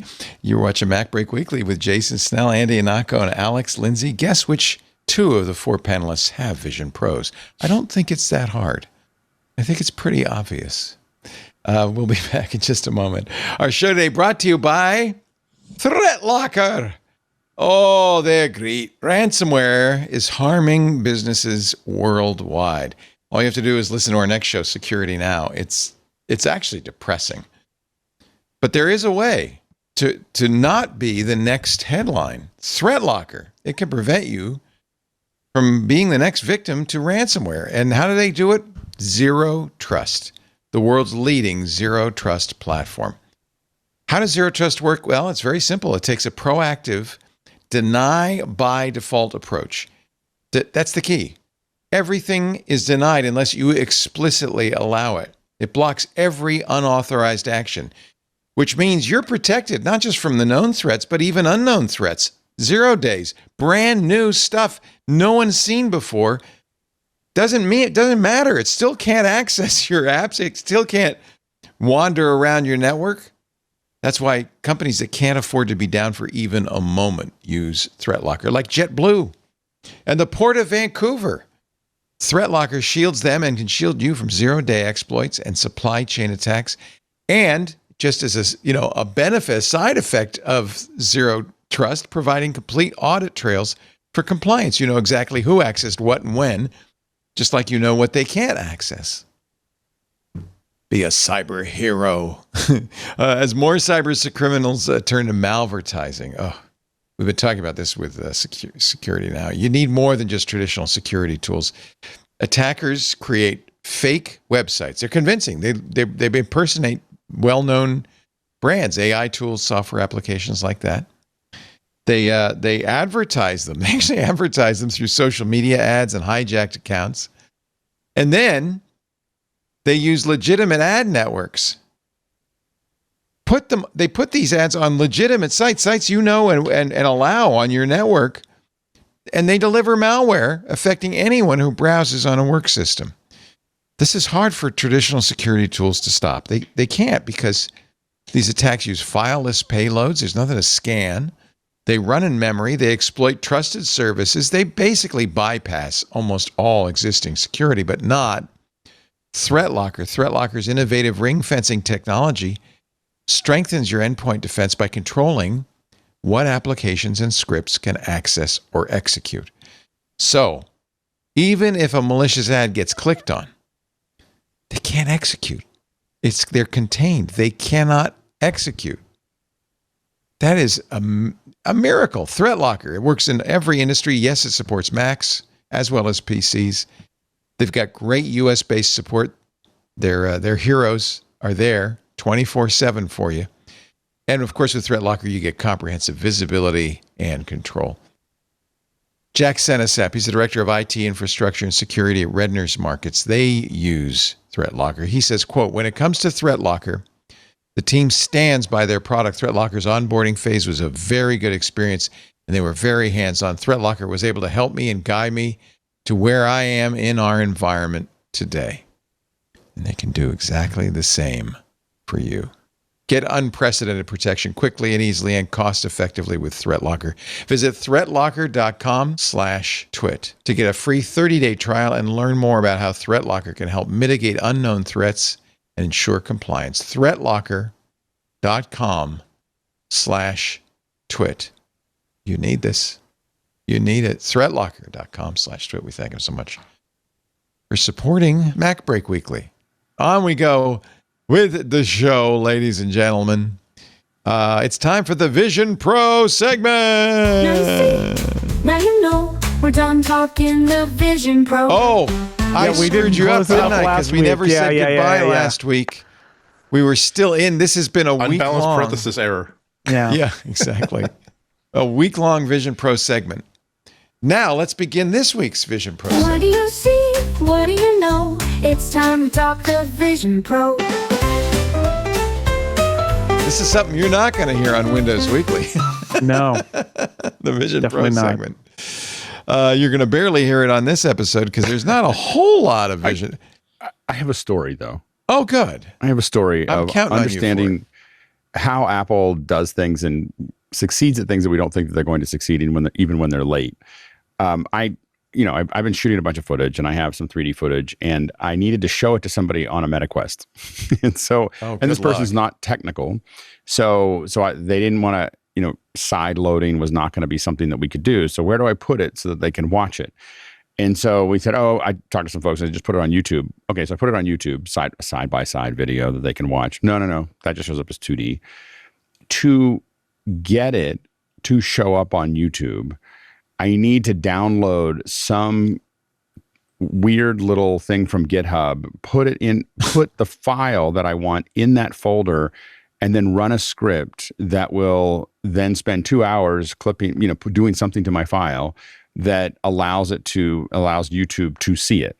And the fact that both Meta and YouTube haven't done anything to make this easier, you suddenly realize now, and once it's done, it's kind of cool. Like if you go to, I'm not going to leave it up. But if you want to go see it, you can see it on my YouTube page. It'll show up in anaglyph now because it's in 3D. But the thing is that I just such a clear example of when I want to share something with Jason or one of my friends that has a headset, I send them a link. Like, here, just download this, and it just watches. And it's Apple's attention to the ecosystem. Like, it's not just having the technology. You actually have to make it easy to do. Like, it has to be easy to work with. It has to, it has to be something that you can just share with other people. It doesn't. You can't require like it. I'm not the smartest guy in the world, but I'm not the dumbest guy in the world either. For me to spend 2 or 3 hours trying to figure out why this thing isn't coming out the other end, was kind of crazy. And I have to admit that. But Alex, come on, that's one interpretation, but it's the same kind of interpretation somebody running an Amiga might say. Look how well Commodore has made this Amiga. You can't run Amiga stuff anywhere else. No, but the thing is that anybody who wants to share, a video with somebody else, Has to do it in good a luck. Vision Pro. For the record, I had to run that same script on a 360 that I shot on an Insta360 camera because YouTube apparently just doesn't process those files right. And I don't get it. I mean, they're not paying attention to that category at all. It's like the technology exists. YouTube was ahead of everybody, and Meta is way ahead of Apple and has way more people, but they're not paying attention to, hey, it'd be great if I could just had something that would export it, like work with Shutter Encoder to do it, work with whoever, build your own this is like, I'm probably going to vibe code a droplet so that I don't have to think about it anymore. And if I do, I'll publish it somewhere. I'll just make it available. Like here's, make it $2 and put it on the App Store or something. But it's just like, here's a droplet, drop your video on it, wait 2 hours, it'll come out the other end, upload it to YouTube. Someone could have done that. But the thing is that they're way out ahead, and it gets back into this, people, we might as well just drop this because it's not working. Well, half-baked bread is still dough, and so what people have told you is they don't like dough, and so and everything, like there's so many parts of this environment right now that are so half-baked, and I think that's and I think that a lot of people have given up. I think Google gave up way too earlier. They had LiDAR, they had stereoscopic, they had all these other things, and they just kind of gave up, without finishing it and finding out whether if they actually cooked the bread for another 20 minutes, whether it was actually going to work, or not. They didn't even know whether people liked it or not. So I'll tell you who sent me a link this week was Sandwich Video. Oh, yes. And that was an immersive link and an immersive file, and they posted it in various places. They shot a normal commercial, and then they generated an immersive version just as an experiment. Adam Lisagor basically shot with the same locations and actors as the 2D standard commercial, but shot a take of them in immersive, and then just as an experiment. Did he use an Ursa? Do you know? It is an Ursa, yeah. And he had just gotten his because they bought one, so he just got it. So he took it with him to Nashville where they shot this commercial, and he just decided to shoot those scenes just to see. And then he was looking through all the footage. He's like, "We should do something with this." So what they did is they composited the 2D version of the commercial as a floating pane in the immersive scene that represents the same scene. And so it's kind of a commercial. It's kind of behind the scenes of the commercial. It's different, but it was a lot of fun. And in immersive, it's actually kind of a blast because it's like you're there while they're shooting the commercial, kind of. Yeah. And talking to him about it was so very much. So if you look around, you see their cameras, you see in some of the scenes you do, team. or you see a light reflector, or you see a boom mic. Not the whole crew, but you see some of that. But so it's really interesting. Also, when talking to Adam about it and talking to Dan Sturm, who worked on this project as well, they reinforced what I said last week, which is, the tools really are still not all there, right? Like they wanted to drop this. It looks really like a simple idea that in the midst of this scene is a 2D plane playing the video back. And they said that was so hard to do with the current set of tools. Like it took them so much time to do it, but it's a fun example. They're calling it the world's first immersive commercial. It kind of is, kind of isn't, but like as an experiment, it was a lot of fun. And I love the idea that Adam Lisagor is just out there saying, why don't we shoot this immersive and see what we get? And what he said was what he got back when he went back home was so good that he decided he didn't want to just leave it as test footage. He wanted to see if they could actually roll it out, but it was not part of the project. If you look at it on YouTube, you can kind of get an idea of what it might be like. I mean, obviously you need a Vision Pro to get the real effect, but the inset is the actual commercial. Yeah. And then if I move around in YouTube, there was the light reflector real quickly. Yeah, you don't see a whole lot of the background crew. Yeah, there are a couple of shots where you see it more than others, but the idea was they weren't supposed to shoot it in immersive. The client didn't know. Like it was just Adam experimenting, and in the end, he obviously got everybody to sign off on it and thought that it was a Robot.com. They're like, "Oh, this is a fun idea," because people are gonna play that commercial for no reason other than to look at Adam's stuff. But it's cool because then you're in the room. Also, I'll say as an aside, people always talk about how they don't like CGI and stuff like that. It is really funny to look at the scene that's immersive and the scene that's in the final because you can see all the VFX shots that are in this perfect perfectly normal commercial. Like most of the displays on the robots are VFX. There's a billboard that's entirely VFX. There's a lot of VFX that you never know are there in everything you watch, including this commercial. And there's one, I am told, one VFX shot in the immersive version too. But interesting. Just one. Well, and what's really interesting is this is what we're going to start seeing more and more of as the cameras proliferate. Is that people just experimenting. They're just going to I'm just going to go shoot something with it and see how it turns out, and you're going to see more and more creativity. I got to see someone doing someone sent me some ballet, and it was amazing, and I think that I think it's going to be really interesting to see, as people experiment, what works and doesn't work. Because I think sometimes we don't know. We don't know exactly what's going to work until we see it.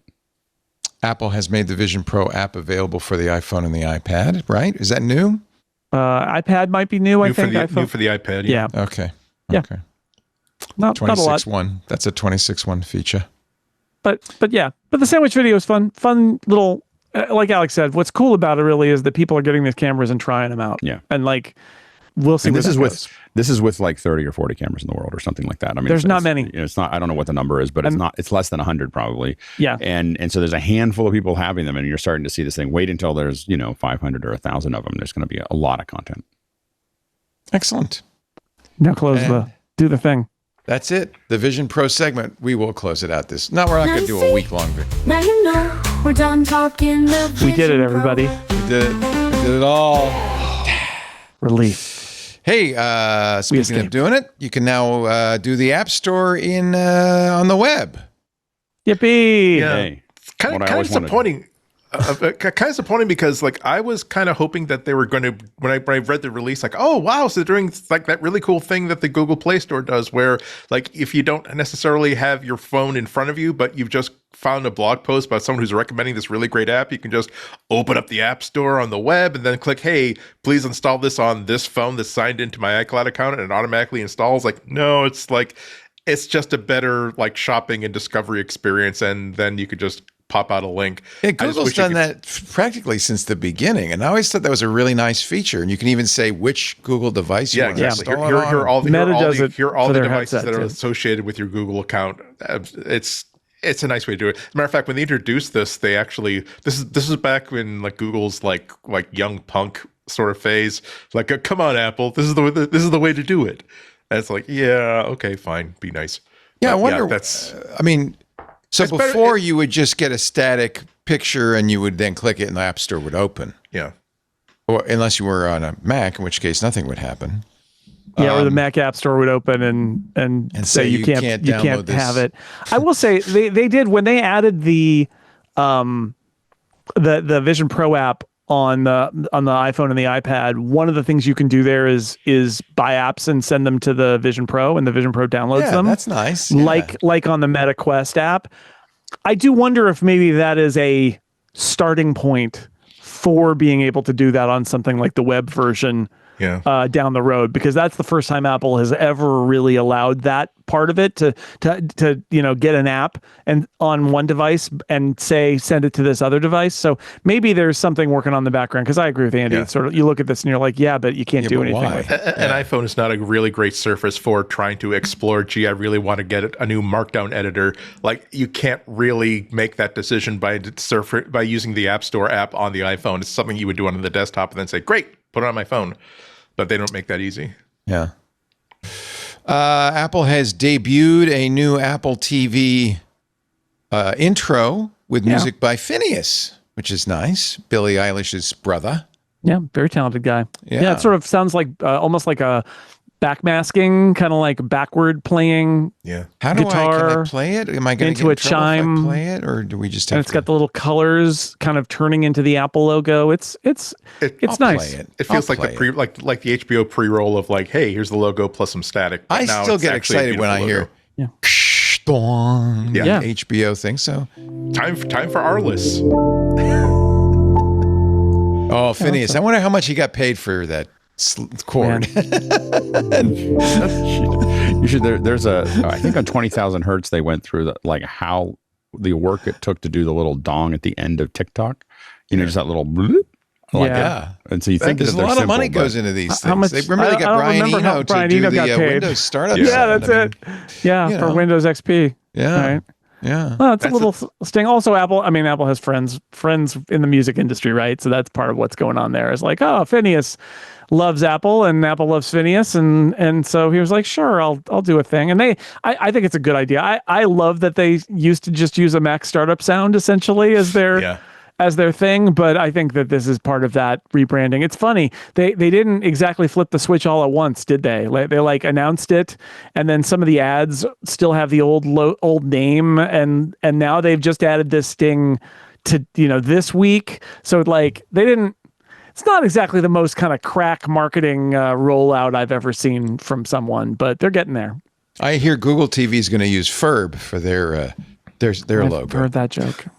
You already heard that one? Or okay. yeah, I have. Or they could use Billie Eilish. I mean, that would be the other way. Wouldn't that be cool? You could do that. And I learned something here. Phineas on his Instagram said created the new mnemonic for Apple TV. I did not know that that's what those little stingers were. Is that what they call them in the business, Alex? I've never called them anything. Yeah, I've heard it called an audio logo. I've heard it called a stinger. Yeah, I've heard I it think we just think called of them the as stingers. pre-roll. You know, we usually think of them as stingers, but it's Mnemonic probably what works. he said. I'm sure he was in a lot of meetings, and that's how they refer to it. Like probably, lots you of know, meetings. What do I write in the form to invoice this? Yeah, we did a thing. all of those. I did a quiz lion. with Mike Hurley this summer where I played him all those stingers of all the streaming services and had him try to guess what they were. And Identify 'em. some of them you can tell, and others of them you can't. And then the worst one is if you watch an FX show on Hulu that's on Disney Plus, and you end up with like this stack of them, Right. and you're like, how many of these am I going to have to hear before I can watch Only Murders in the Building? I always I hate hate it when they play them all. Yeah. you're A lot. when you're watching like an independent film when there's like all these little pre-trailers that pop up, that are like all 5 or 6 seconds long. So I got a You're rule. like, New rule, Alex. Now that I rule the world, I'm going to make a new rule, which is you can either get your little 5-second animated logo at the beginning of the movie, or in the opening credits, it can say the name of your company. You but not don't both. get both, Yeah, because it'll be like 5 obscure animated things with little stingers, and then the movie starts and they list those 5 again one at a time, and it's like, I just saw their names. Why are you listing them again? well, it actually has to do with their credits, like the that's credit it's a rules, and then producer's they note. have, and then part of their little thing is they want their little animation, but They can't. it's One or funny, the but other. When Choose. when I see it though, I'm like, wow, this was hard to fund, wasn't it? Yeah, there's 15 that's people right. putting You had to money on that, you had yeah. to scrape Like, together. Notice, I'll- by I'll the way, write you a check. podcasts you love from people you trust. This is Twit. Simple, straightforward. All the It's- time. Yeah, and we play it at the beginning of every damn Every show, show. and I know people yell about it. Even the short ones. They did convince me on the short ones just to say this is Twit, not the whole podcast you love from people you trust. I thought that was 20 years ago we started doing that. Although back then we called it netcasts. Yes. Back in the day. Yes. Before the 'Cause podcast bubble. I think You my were, favorite. you were trying to get away from Apple. I was Exerting trying its to be rights good. over the word pod. Didn't work. I think my favorite work. part of editing, because I edited for a little while, edited the Twit one, and the fun part was trying to go find in the pre-show, trying to find things that we could sew into the post credit. Wish we still did that. That was my favorite trick. part. That was my trick to get people to listen to the whole show is the bloopers at the end, So much like fun. in Smokey and the Bandit. Yeah. Otherwise you band. might leave the movie during the credits. Because No, you stick around. it wasn't footage from the. It wasn't from. It was from the pre-show. It was from the pre-show. and Yeah, you so go nobody'd heard grab it little before. snippets. That's a great. Yeah. We should just do that completely inorganically. We should just, before we start, we should create a post-credit jokes. sequence Yeah. and then have that It's inserted. why at the I end. have still the habit of before the show begins kind of chatting with you guys. Partly it's because this is the only time we get warm up. together, so it's catching up. But it's also it's just what happens. I used to do it for every show, but once you delegate, it kind of falls by the wayside. Thank you, Alex, for doing that. It was fun. I appreciate that. I didn't. How many did you edit? I forgot you'd edited some of those. I think it wasn't a ton. It's of a maybe, lot to I think it was ask. like 10 I or apologize. something like It's that, a or lot to 15. Well, ask. because we recorded it. Like I was like, hey, I can do this. And Oh, so- that's why. So that's why you we were had- doing it. It was I brought it on myself. It's not like you handed it off to me. It was because we were doing the videos and I barely understood how to do the videos. Like I was like multicam. How do I and then we got cameras and then we got at first it was patched together, but pretty quickly you got a bunch of cameras and then Apparently, I didn't know this. Patrick Delahanty said that the show open was different. For MacBreak or for? This goes back. How do I play it? Download options. Audio. The button at the top works too. Podcasts you love from people you trust. This is the Twit Podcast Network. The great Jim Cutler voicing that. We ended up doing some. That was way back when. We ended up doing something a little different with Jim, me, and a woman named Laura, who was the third voice. People always ask me, "Who is that?" And we still use it. In fact, it was Netcast for a long time, and then Jerry Wagley was our marketing director a few years ago at Podcast Expo. He's told me, it never took off. Could you please just call it a podcast? I said, well, yeah, but I don't know where we would. Turned out we had some outtakes that said podcast, so we were able to make that change. How about that, kids? You're learning something every day. It's now a mnemonic. It is a mnemonic. I mean, that's the point. Is so you remember. On the invoice, it said mnemonic, $1 million. $1 million. Yeah, how much did Phineas get? $1 million, right? Sure. It's Apple. They have infinite money. Take some of that Google money. From ScreenDaily.com, an interview with Eddy Cue, Zack, Van Amburg, and Jamie Erlicht talking about a bunch of stuff. F1, Emmys success, the upcoming slate launching a platform. Where are they at the launch of the F1 movie? No, they just green screened them on that. He doesn't look like he's even there. Who is Zack Van Amburg and Jamie Erlicht? Who are they? They were the producers. They were at Are Sony. they the Sony guys? And they were hired to come over and start the originals. So they were the actual people who understood. That's when everybody was like, "Oh, Apple doesn't know how to make TV shows. They made Planet of the Apps." It's like, yeah, that was not these guys. These guys came in. They will never live that one. And they will not. But and so people are like, well, so this Apple thing is going to be a failure. It's like, no, you don't understand. They hired these two guys, and they have lots of connections in Hollywood, and they know what they're doing, and they're gonna make it. They're gonna make it work, and they have been the ones running the whole thing since for 7 years now. Yeah. Wow. Very, time for them to take a victory lap. I think that's great. You can read it at screendaily.com. Yeah, a lot of good stuff by there. It's not your typical like, hey, I've granted this interview because I'm trying to hype up the new the next season of Ted Lasso. It's like, no, it's actually a fairly wide ranging and interesting conversation about like what their strategy is and where they're going. It's actually, I think Zack said something that they've got something new every single week for 2026, which I wasn't aware of. The folks that did Shortcuts before it was Shortcuts have now been acquired by OpenAI. Yeah. Kind of interesting. Yeah, these are the guys who they did Shortcuts. They got bought by Apple. It was Workflow at the time. Right? They brought it inside, and then they left Apple after their whatever period was over, and went and started this company, Software Applications. And they showed a thing called Skye, which was basically a way of using an LLM. It was using ChatGPT, in fact, to do a lot of Mac UI and application automation.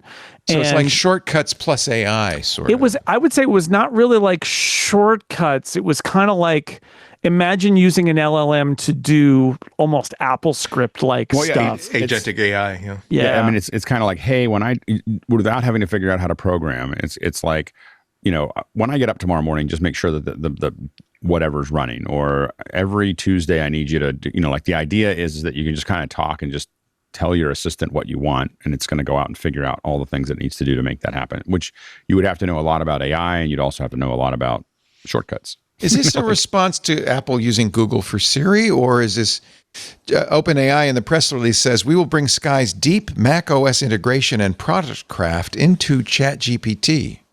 No, the next field of battle between OpenAI and Gemini and everyone else is agentic AI. Not simply a chatbot will give you the answer, but the chatbot will actually go out and do things for you, such as, hey,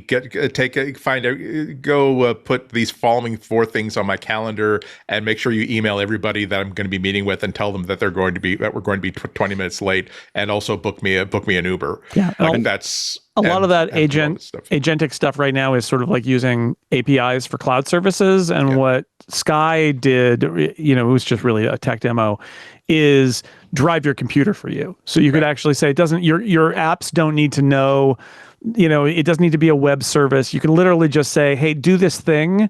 And this is the dream of all of these assistants, right? Is they should be able to drive your UI, and you say, can you do this thing? And instead of writing a script to do it or building a shortcut to do it, it just does it. And then you can say, remember to do that later. And that was the premise of Skye, was it should just be able to, it's hooked into all of the accessibility frameworks in macOS in order, it can see what's on the screen. It can control every single user interface element, kind of like, imagine something like Keyboard Maestro, where it's got kind of its hooks into everything, but it's all being driven by an LLM. And they were using ChatGPT, which is why it's not that surprising, given that they left Apple and that they were using ChatGPT. It's not all that surprising that they got bought. The question is, are they getting bought so that ChatGPT app can be an interesting proof of concept for driving a Mac? Or did they get bought because they like the idea of doing this sort of thing and they want those smart people involved, but maybe the Mac isn't the canvas they're going to use? I don't know. I kind of hope the Mac is the canvas they're going to use, because there's a lot of really interesting potential to have, you don't have to write a shortcut or a script. You can just tell an LLM to do a thing on your Mac and it does it. That's pretty interesting. Yeah. What occurred to me was that this sounds like exactly the sort of thing where if Apple suddenly decided that they don't want this to happen, they could make this so that it can't happen, like in terms of these functions working. So I was wondering if it really was hey, we like the way these guys think, these people think. We think that we really want to move towards a user interface, control a device sort of AI extension for ChatGPT, and these are the people who can architect that for us. I gotta go. Thank you, Jason Snell. No pick this week for me. Maybe we'll force Leo to pick something this time. But I'll see you in a couple weeks. Okay, thank you. A couple of weeks. You're not going to be here next week? I'm out next week too. You're going? Where are you going? I'm going to London actually. So yeah. Fun. See Have you a later. Great time. All right. Thank you. Say hi to Mike. Go for see me. ABBA. I will. Okay. You're going to see ABBA. No, go see ABBA. All right. I'm going to go see the My Neighbor Totoro, I think. The ABBA experience is supposed to be very interesting. Yeah. I heard good things. Oh, that's the holographic hologram ABBA. Yeah. Have fun, Jason. Go get your plane. Take care. Bye. Jason will be back in 2 weeks. And next week, Stephen Robles will fill in. The bearded tutor will fill in for Jason Snell. What else? WhatsApp now is on your watch.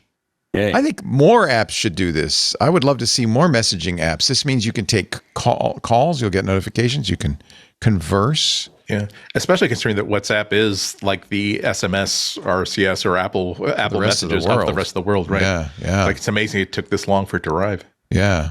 That's not Apple. That's of course Meta that had to do that. But it's good. And I'd love to see other apps do that. I wonder if how Apple feels about it.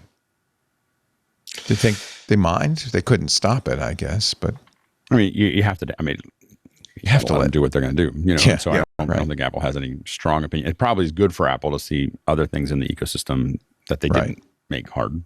Right. You can certainly do that on an Android watch. So it's why would Apple do anything to oppose that or stop them from having on Apple Watch? Well, because they could say, well, we already have a phone app. We already have a messaging app. We already have a browser. Why would you want to add anything else? Like, do you use your watch a lot to call and do messages? Inadvertently, I answer my... Inadvertently, I do. That's the problem is that I'm usually only desperate when I can't remember where I put my phone. I don't make outbound calls, but I do take inbound calls fairly frequently. I do know a lot of people who are using like a watch as a substitute for their phone when they can get away with it. Meaning that if they're doing something that they feel is social or active, where they're not supposed to spend a lot of time on their phone, like they would. Particularly, this is one of the reasons why they bought a cellular version of that watch, so that they could basically have the option of leaving the phone behind. And there are some people who are just like very watch centric, so. It's the idea of quickly, not necessarily having a conversation, but at least being able to see that, okay, someone has messaged me on something that requires me to say, yes, that's good, I'll meet you at 6, or no, I can't do that, let's meet at 9. You don't necessarily need to unholster and unlock your phone for that. So yeah, it makes sense. Yeah, I use it. I think it's, Canva is, there's been some weirdness going on since Canva acquired Affinity. It was unclear for a while. It looked like they were offering Affinity's apps for free without knowing it. Now they have created a single unified Affinity app that has all of the Affinity apps in it.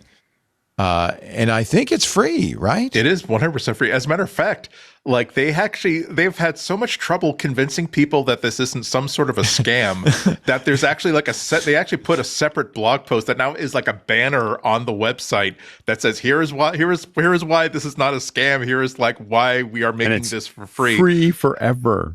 Yeah. And they basically, and other outlets have been a little bit more explicit, saying that this is the situation where Canva is making so much money as servicing creatives who are like working in marketing that they can afford to buy this app suite just to enhance the features that they have for the cash cow for the company. And they are also happen to be committed to say, well, why can't we make this free? Why can't we make this free forever without data collection? And it's pretty darn good. I did download it and install it. I think you do need to have an Affinity or Canva account, but it's a free account. I was able to just sign up with Google, and I can take or leave the Photoshop style app, but I don't pay for Adobe Illustrator, so I could use that. I could definitely use the layout app, the layout features. I forget where I saw this, but someone wrote a piece that basically compared it to DaVinci Resolve. That basically saying that, look, that it's kind of like that model where they have a business in which this is a complementary product that they don't necessarily need to charge for, that helps them to make money for the cash cow that they actually have. So again, mostly just convincing people, don't worry, it's not as though like we have the only features you don't have access to are some of the like advanced AI features that require like remote compute that actually cost the company money to run. How did you find it? So I'm on the new web-based App Store interface. Search for Affinity. This is the old app, right? Affinity Designer 2, Photo 2, Publisher 2. Go to affinity.studio. Affinity.studio. Apple's really got to fix this search. This is crazy. I mean, I found Canva right away. Yeah. Okay, I searched for Affinity.studio and I've got Affinity Designer 2. No. Don't leave the App Store. Leave the App Store. Go to a web browser.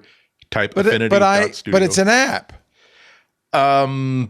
Yeah, they also made the individual old-fashioned apps free.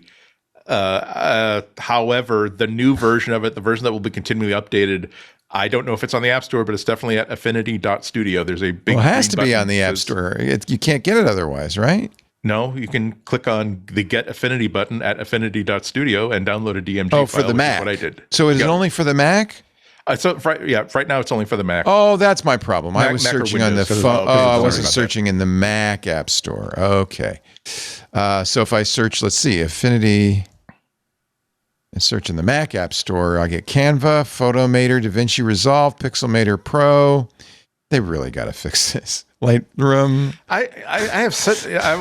This is a side quest, I know, but I've never had a great experience with the App Store. Whenever it's like just terrible. I mean, the situation the circumstance I mentioned before that, I really want to take a look at Markdown editors. It's like you can't, it's so hard to drill down and see, please just show me a category of apps that are just about writing tools. It's like, no, here are the ones that we're trying to promote. Here's the ones that we are being paid to advertise towards you. It's not, I realize that the App Store is huge, but maybe I actually do want to scroll through a list of every single word processor that you actually have, because I feel like I'm missing out on, I feel like I'm missing out on all the really great stuff. The only time I ever find something digging deep into the App Store is when it was recommended to me by someone on Reddit or someone on social media, or someone who just messaged me about it. So unfortunately, probably the only way to really get it is go to affinity.studio, sign up for a Canva account, then click the link, and then it will take you to the App Store because the App Store is so nonsensical. How could Apple? This is a big company. Oh, I guess it's not on the App Store. Yeah, like I said, you download a PNG file. It's not. Oh, okay. I get it. Never mind. It's not on the App Store. I wonder why it's not on the App Store. It's probably because they want to license it outside of that. Yeah. They want you to sign up. Information that we can sign up. Okay, for. I misunderstood. So that's the trade.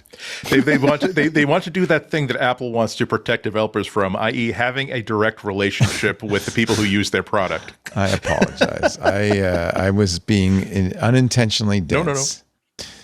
So, but now you know how to get it. Yes. Because don't do what Leo did. You can get it yourself. All right. What else? Is there anything else we should talk about before we wrap this up and get your picks of the week? There were a lot of stories. Oh, Tim Cook, happy birthday. Forgot to mention. Yes. He November turned 65 on Friday. Yeah, and I only learned about that because of all the articles saying he's 65, so he's definitely going to retire. Like, no, he's not. No, he's not a. How pipe old is fitter. Leo now? He's not a commercial pilot or a government employee that's forced. No, he's going to keep on going until he drops. Yeah. Lisa asked me. She said, "I hear Tim Cook's retiring." I said, "No, I am. I'm retiring." No, Tim Cook is not retiring anytime soon. Even though, as Jason Snell has pointed out many times, Mark Gurman does get lots of links by implying that somehow John Turnus is suddenly going to become CEO. I think there's no reason for Tim to go anywhere. In fact, he seems like he's in pretty good shape. There are lots of reasons for him to stick around. There's a great article which Andy brought to the table from the Wall Street Journal about what a great job Tim has done in this difficult it wasn't just time. not just kissing butt, but they basically went like almost step by step that like making sure that Eddy Cue was going to be a soldier for the DOJ antitrust remedy phase against Google to basically protect that $20 billion a year, the iPhone 17 services revenue. It's a very good and very timely piece. How Tim Cook evaded disaster at Apple this year. And I think we've been talking about that all year long, the amazing politics and politician that Tim has become. I haven't actually worked with Tim Cook, but I've worked with a lot of executives. And I will say that one thing that you see when you see the great executives are their ability to separate their emotion or what they think is whatever and just go, what's the best outcome for the company? And what's the best outcome for the employees? Some have pointed out that maybe it's a morally gray area that Tim is, Apple has built the ballroom. They helped build the ballroom. Yeah. They contributed to the inaugural. And there are a few people. I mean, I guess it depends on how you feel about Donald Trump, but there are a few people who think Apple should be taking a stronger stand against. I think that this is that's a circumstance in which I feel generally that multiple things can be true. That Tim is doing what he feels is necessary for the company, particularly given that there's a tariff hammer that's hanging over Apple's head at all times that could drop and do immense amount of damage. Yeah, look at this graph from the Journal. This is the Apple stock price on Liberation Day. Yeah, the day that Trump announced all those tariffs, and it just plummeted. Yeah, and at the same time, I don't feel as though I feel as though that is part of the conversation, but also part of the conversation is that doesn't mean that we let you off the hook for co-signing on a whole bunch of policies to this level. It really I won't get too deep into this. It's just that really honked me off that you didn't have to donate to the destruction of the East Wing of the White House. I kept thinking back to, remember like last year where they had that ad in which, hey, here are all musical instruments and paintbrushes and typewriters and all the instruments of creativity that we will now crush under a 40-ton hydraulic press. And it seems as though they said, that bad press, we like getting that bad press. What if we were to extend that to the destruction of the people's house? It's probably not a conversation for this show, but I think that it is a conversation that people should be having. What do business leaders owe their stakeholders versus what they owe their customers versus what they owe government? Well, and also what they owe their employees. I mean, a massive change in I Apple's include fortunes stakeholders includes employees. But I mean, it's not just stockholders; it's everybody who's invested in Apple. But I mean, we're talking about potentially thousands of employees that might lose their job because one thing Apple's pretty good at is not laying a lot of people off, right? And and part of that's managing things so that you don't need to lay a lot of people off, and these are I'm sure that's what the Krups folks said about 1933. Yeah, I don't think we're in 1933 right now. So I mean, I think that I'm no fan, but I will say I've done a bunch of events in the East Room, so I know the not anymore pretty well. But I will say that have they consulted you on wiring the ballroom for no, audio they and video? I don't know how. It seems like a really big cavity that they're building right now, so I don't understand. It's gonna be a little echoey. But I will say that it was pretty hard to do work there. Not because the services were great from the White House staff, but the place it's built in 1946, 45, 46. A new update. I think they went a little overboard on what they did, but little. But again, like I said, it's not a conversation for the show, but it is an important conversation. But I just want to say that, I think both. I just think both things should be mentioned. That Tim Cook has to do some things that are not palatable for the success and the survival of the company and its employees, and also it's perfectly okay for us to judge those choices for full parameters of what they indicate. I definitely think that you have to make those decisions. All I'm saying is I don't know if I would draw the line at tearing down an antiquated room and putting a new one in. Like, I just don't know if that would be the line. It's the entire damn thing without permission to do so when you promise that you are not going to do that. Okay, well, that you're going to leave it alone. It's not even going to. Anyway, so that's honestly, we're not going to go into it. Depending on where you stand on the Trump derangement syndrome scale, destroying the East Wing doesn't seem to be the worst thing. That's all I'm saying is that there's places that I would draw a line, and I'm not going to get into it here how I feel about Trump on this show, but I will say that it will be better to do events, like in that. And I don't know if I would have. I just don't know. I mean, because I just don't think that that's where Apple needed to draw the line. I don't, and I also, by the way, don't think that that's what the president's thinking about. No, I don't. Hundreds and hundreds of millions of dollars collected from corporate executives in the United States who wanted to curry favor with the administration. Most of them who have contracts with the government. Is somewhat corrupt. But I just want to. This has been happening forever. Like like the amount of corruption. God. No, I'm just but the amount of corruption in this. Oh no, Alex, not oh like yeah, this. Absolutely like this. No, not like. Look, I don't want to take the show down this path, but I'm just telling you. This is not a 15 minutes before the end of the show conversation. So all I'm going to say is do a little research about how Monsanto trains farmers across the country and the interaction that it has with the U.S. government. And this is a drop in the bucket compared to that, And so the thing is, and that's just one little example of this. So we've been corrupt for a long time, again, there are many things that this like this, like the thing is that there are many things that I don't agree with what the administration is doing, especially in foreign policy and in a lot of domestic policy. But I'm just saying that for us to think that somehow it was shiny before, no one thinks it was shiny before. Okay, this is the difference between. Again, this is not a 15 minutes before the end of the show conversation. I'm just saying I disagree with you. Okay. And Tim has evaded disaster, whether you agree with whether you agree with the gold bar and piece of glass or not. In fact, there's a great graph here: top market cap gains by CEO.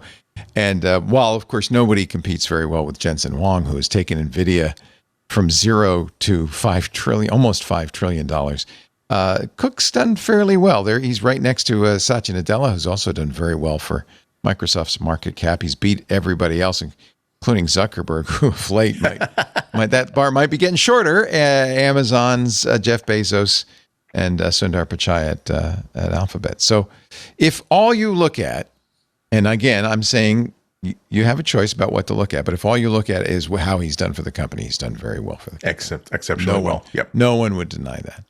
Yeah, I mean, Google was thrilled. Sundar Pichai was saying, "Hey, this is our first $100 billion quarter ever." Like Apple's like, "Yeah, this is our nth $100 billion quarter. We're doing extremely well." It is. Yeah, Google had an amazing quarter, by the way. Really well. Yeah. Another success story. 6 colors. I'm sorry that Mr. Snell's not here to talk about Apple One and their new logo. They have brought back the colors, although they're a little... It looks like a Jenga game. Now, Andy, you said this is not the first time we've seen this logo. Yeah, this was all over this news story is all over the place because it's Apple One used this logo like sparingly a while ago. It's just that it's popped up again and people missed it the first time. So it is like almost like a really nice 2025 version of the classic like Apple logo. And so it's just people are reacting so positively to it. It's like, I know that like Google makes a sport of how can we modify our logo during the Google Doodles regularly. Google Doodles to like kind of like make them exciting. Right. I would kind of like to see Apple kind of do some of that themselves too. Like they only seem to change it for the invites to the media events and for like Earth Week. But I kind of like to see like how could they redesign it for special events just to make it a little bit more dynamic? I'm sure that they've had consultants pitch them on that idea. Yeah. So they have used it before, but they're using it, according to Mac Rumors, they're using it more now. I'd buy that as a hat. I mean, really, the last 5 to 7 years, they went from making no adjustments to the logo ever to having a lot of fun with it, which is cool. MTV really, I think, started that. They were very innovative. Remember all those great video promos? They went out to all the best artists, all sorts of people. And it was really breaking the mold because up to then, the NBC Peacock looked the same all the time. And MTV said, hey, we're going to be different. We're going to be fresh. We're going to have a different flavor and we're going to be hip. And we're going to have every time you see the logo, it's going to look different. I'd love to see one of the, biopic of like the like we saw with the run up to Saturday Night Live. It'd be really fun to see the run up to MTV, because it's a crazy I feel like show. I saw a documentary about this. It might have been a documentary. Which is how I know about this whole icon thing, or the mnemonic. But they were very, very creative. There's a MTV Films logo history. Now, that's the films, though. I think that's a little bit different. Yeah. I'm just looking on YouTube. They did a lot of really cool. I don't have the article in front of me, but there was a really great piece that got published. I think concurrent with with MTV going away. I think in Europe or the UK about the history of the MTV logo, where it was very, very flat for a while, and then they came up with this idea of what if we just make the M a container for whatever is relevant for whatever we're airing today or whatever part of the show is. Right. And it's been hailed as like one of the most impressive logos just ever. I thought MTV went away in 1995.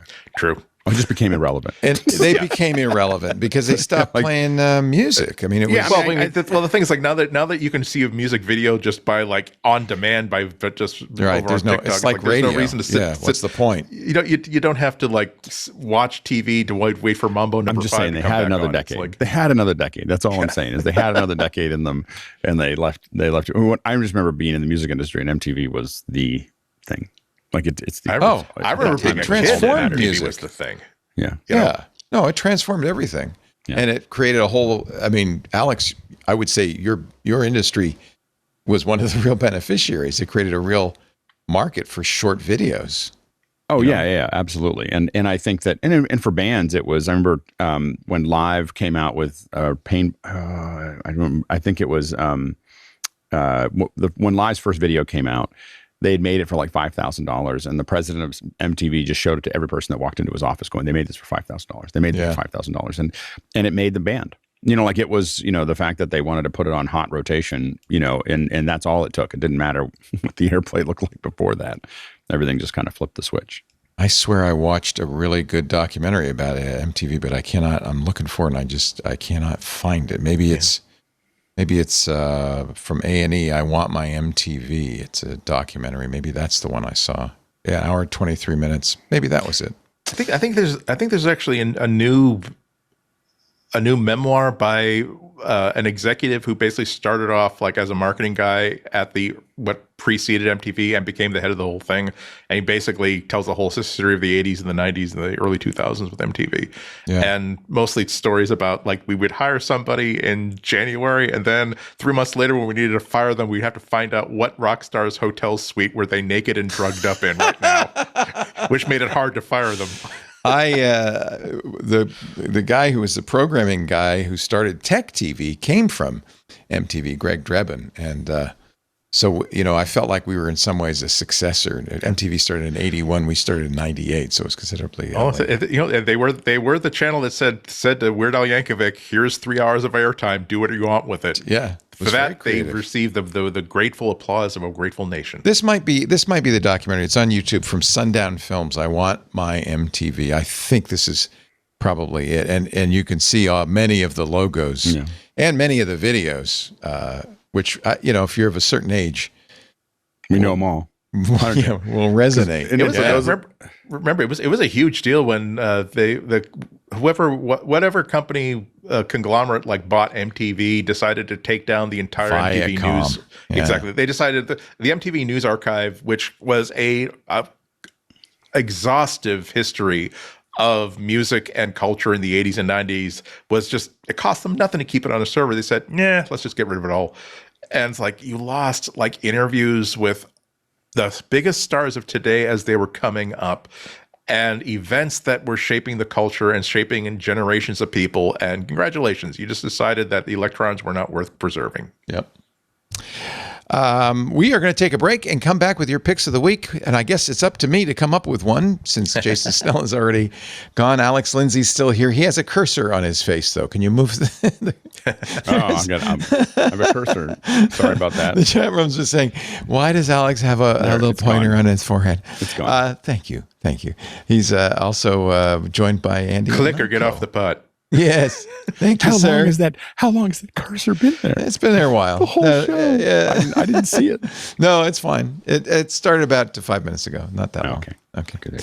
And actually, this documentary pointed out, maybe you can say MTV was, kind of started by the Beatles and A Hard Day's Night and Help, which really did. It was interesting. There was, through the 70s, you see a couple videos where people were like, we're going to do a video version of the band, we're going to do a recording of the band doing something, and trying to get that. Yeah. So there was like little pockets of that, but barely enough to start a station when you were in 1980. Like there wasn't a lot to play. It was a pretty short playlist. The Beatles were very, very famously said that it's at some point with like, we don't want to tour anymore. We don't want to promote stuff anymore. But we realize that if we just make a nice little film of us with a song, we can send that out on tour. We can send that out to make an appearance on the Ed Sullivan Show instead. No matter what they say in public, if you talk to any band, I work in concerts. If you talk to any band, when they look at any opportunity to not have to tour, they're all like, how do and they love touring. They love doing like 15 gigs. It's the 50 gigs that they don't want to do anymore, and so they're like, we want to just go to the cities that'll be big and we'll have fun and we always know that they're great, and then the rest of it we want to find some other way to make money. and so we will be back with more in just a little bit. You're watching MacBreak Weekly. Our show today brought to you by Framer. I think you need to know about Framer. If you're still jumping between tools just to update your website, I'll do a little there, use this tool, that tool. Framer brings it all together. They unify design, CMS, and publishing on a single canvas. There's no handoff. There's no hassle. Everything you need to design and publish is there in one place. Framer already built the fastest way to publish beautiful, production-ready websites, and it's now redefining how we design for the web with the recent launch of Design Pages, which is a free canvas-based design tool. Framer is more than a site builder. It's a true all-in-one design platform, from social assets to campaign visuals to vectors and icons, all the way to a live site. Framer is where ideas go live, start to finish. Framer is a free, full-feature design tool. Think unlimited projects, unlimited pages. Yes, free, unlimited projects, free, unlimited pages, free, unlimited collaborators. All the essentials, free, vectors, 3D transforms, gradients, and wireframes. Did I mention it's free? Everything you need to design, totally free. So there's no reason for you not to go right now to framer.com/design and try it out. Framer is your entire workflow in one place. You don't have to import stuff from Figma. You don't have to worry about HTML at all. It's faster.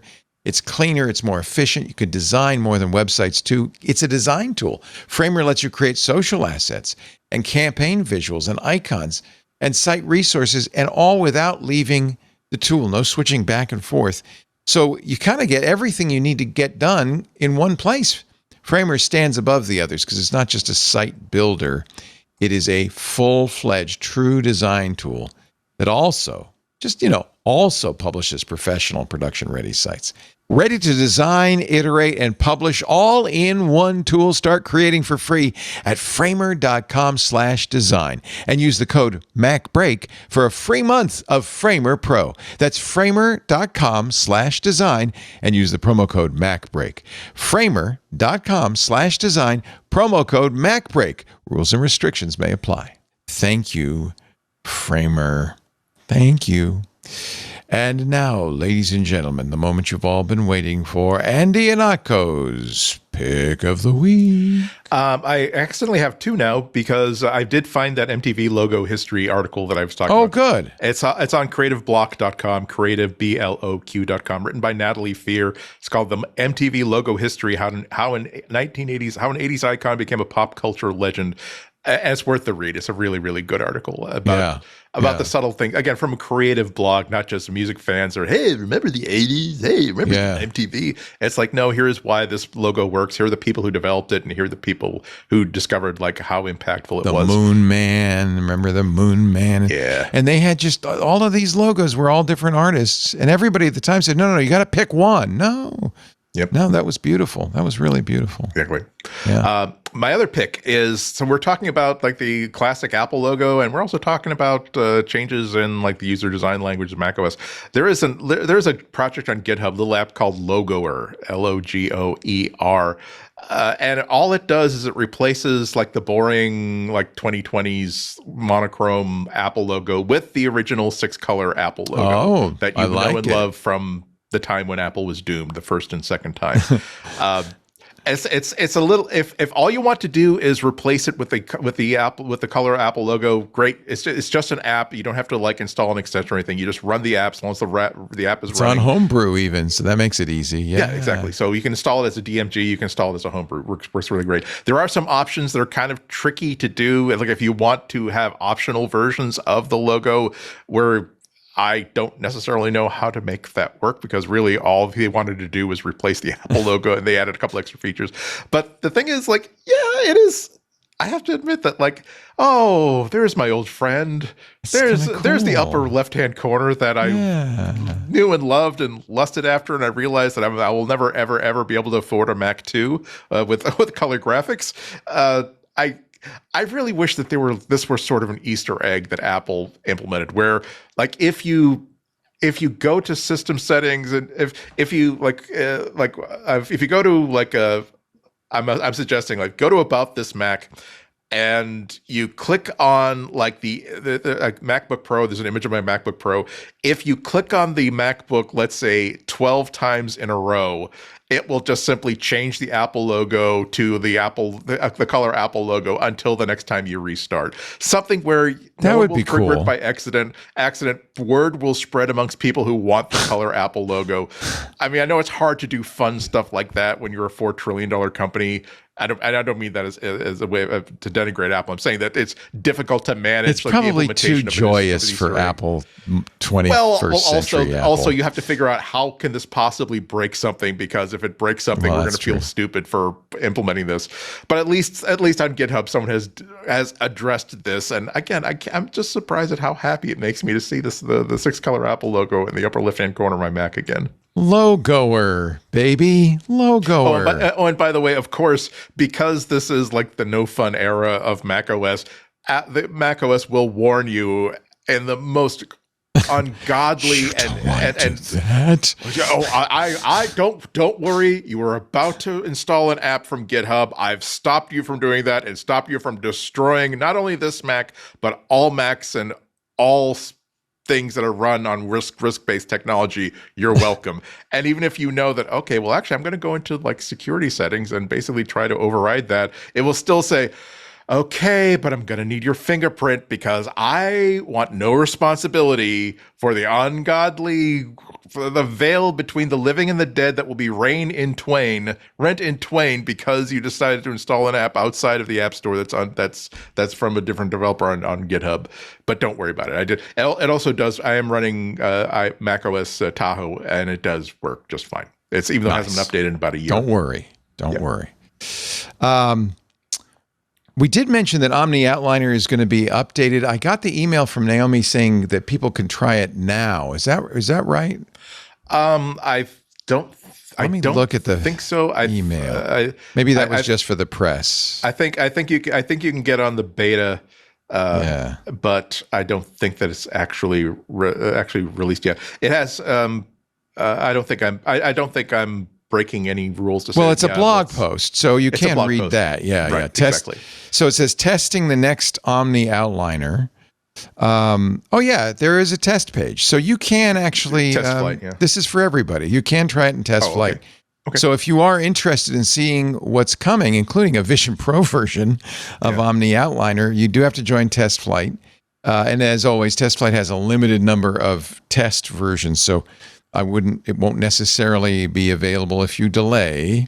Yeah. But I mean, Omni Outliner is one of those apps that I could recommend. I could recommend each and every week. Like after talking to everybody at Omni last week, and Sal and Naomi, I was like, there's a certain major project that we've been talking about off and on for the past several months, and I'm like, damn it, there's a tool that I haven't been able to find. I should just do this in Omni Outliner. And I quickly made this tool in Omni Outliner, and then quickly went into AppleScript because the scripting support is really, really good. Like the show notes that you're looking at right now were written in Omni Outliner. I just simply trigger a single AppleScript that turns it into a CSV file that can be imported directly into Google Sheets in exactly the format that Twit uses for its format. And it was not that hard to do. Again, I love these apps where it's not necessarily, if you just want to use it to keep notes and write outlines, yes, it will definitely do that. Just like if you go to Maine or Idaho, yes, they can sell you as many potatoes as you want. Yes, that's definitely their core competency. But really, it is a resource for if you have information that you need to collect, collate, organize, manage. It will let you build what you need to do that without having to do any scripting, any writing, any vibe coding. Just there are so many features in this that are hidden behind the simple idea of an outline that you can build whatever you want. And like I said, I've been looking for a certain tool to manage an ongoing project for months and months and months, found so many things that were designed specifically for the thing I was trying to look for that weren't quite it. And within 20 minutes, I had something in Omni Outliner that was absolutely the perfect thing. And about 20 minutes after that, it was pretty much damn near perfect. So you can test it. You don't actually, I don't think you have to do test flight unless you want to test it on an iPhone or an iPad. Right. If you want it on the Mac, you can just download it. The big new thing is it's a universal app, which means you can use it on Mac, iPhone, iPad, and someday soon, Vision Pro. This has always been one of the great apps. Yeah, the Omni, has been around for as long as the Mac's been around. I think they started out as the premier next step developers, right? And so they know their stuff. Yeah. Again, they have a pedigree. As I thought last week. Essentially, there are two. I was born into the Mac ecosystem with BBEdit and Omni Outliner strapped to my back. I will die on the Apple ecosystem with BBEdit and Omni Outliner strapped to my back. So you have a chance to try it right now for free and help them develop the next version of Omni Outliner from the Omni Group. So that was one pick. But as long as we're talking about classic Mac developers, I want to mention something from Icon Factory that I use all the time. I think I've mentioned it before. So one of the things that's kind of job one for me on Twit is to go out every single day, sometimes several times a day, and look at all the tech news and select what I want to make sure we talk about on this show and on all the other shows. And for a long time, I used a variety of different news readers. Once I found Tapestry on the iPad, I stopped using a Mac for this, and I use my iPad Pro almost exclusively for this. Tapestry is an RSS reader, but more than an RSS reader because you can put YouTube videos in it. You can put blog posts in it. Anything that has a feed and more. Blue Sky, Mastodon, Tumblr, RSS feeds, podcasts, YouTube videos. It has so many thoughtful features. It is so beautiful, and it is so easy for me to use to do the job that I have to do every day. I've looked for something similar, and there's nothing. So if you're looking for a great feed reader and more, and I guess if you look at the connectors, you'll see a lot more than just RSS feeds. It works with Hacker News. It works with Pixel Fed. If you use Feedbin, you can read your Feedbin subscriptions in Tapestry, so you can do both, which I do. Your Gmail, Apple Apps Today, Apple Newsroom. So these can all be connected in along with every single RSS feed in a beautiful way. I would show you, but I'm on a Mac. And it still makes me very sad that I can't use this on a Mac. I've not found anything quite as good. You can't run it as an iPad app on a Apple Silicon Mac? That's a good question. Not that I know of. Can you install it from the App Store? I can view in the Mac App Store. Let's see. Maybe I can. That would solve. I've been looking for. I guess I can. Never mind. So, gosh, thank you, Andy. Yes, I can. Love Tapestry. I pay for it. It's fabulous. Highly recommend it. If you haven't tried it and you're looking for a great feed reader, this is it. It's now syncing up with my iCloud and all my subscriptions, and so I'm going to be ready to go. Oh, thank you, Andy. The Apple platform absolutely rocks. It's like, there's a reason to stick in the ecosystem. Oh, you're using this on iPad? Oh, that's right. We can do that. We're using iCloud to sync, so don't worry. Give us 10 seconds. It'll be just like what you're doing downloading on the iPad. them all. Alex Lindsay, your pick of the week. I thought I had done this one before, but I went back to MacBreak Picks and didn't see it. Shutter Encoder. So Shutter Encoder, I mentioned a little bit earlier in the show in passing, but this is it's free. I think that they suggest hard that you donate $10 for it. But what it is it's basically a combination of lots of different open source tools, everything from FFmpeg to EXIF tool to Media Info and DVD Author and many other things. It's kind of a Swiss Army knife for encoding. So it just has almost every version of an encoder that you might need. Is this so instead of Handbrake kind of thing? This is kind of the pro version of Handbrake. Okay. So this is so like Handbrake is Handbrake's great. Just a front end to FFmpeg. Really. Right. This one's a little bit more detailed, and there's a lot of things that I can do. Like for instance, in a project that I'm working on right now, I have to convert 5.1 audio to AC3 or EAC3. And in that environment, there's not that many things there's not many things that will convert it. Like I can just take a video with a 5.1 file and convert it over. So this is the kind of thing I use it for. Okay, compressor is easy and fast, and I use it a lot.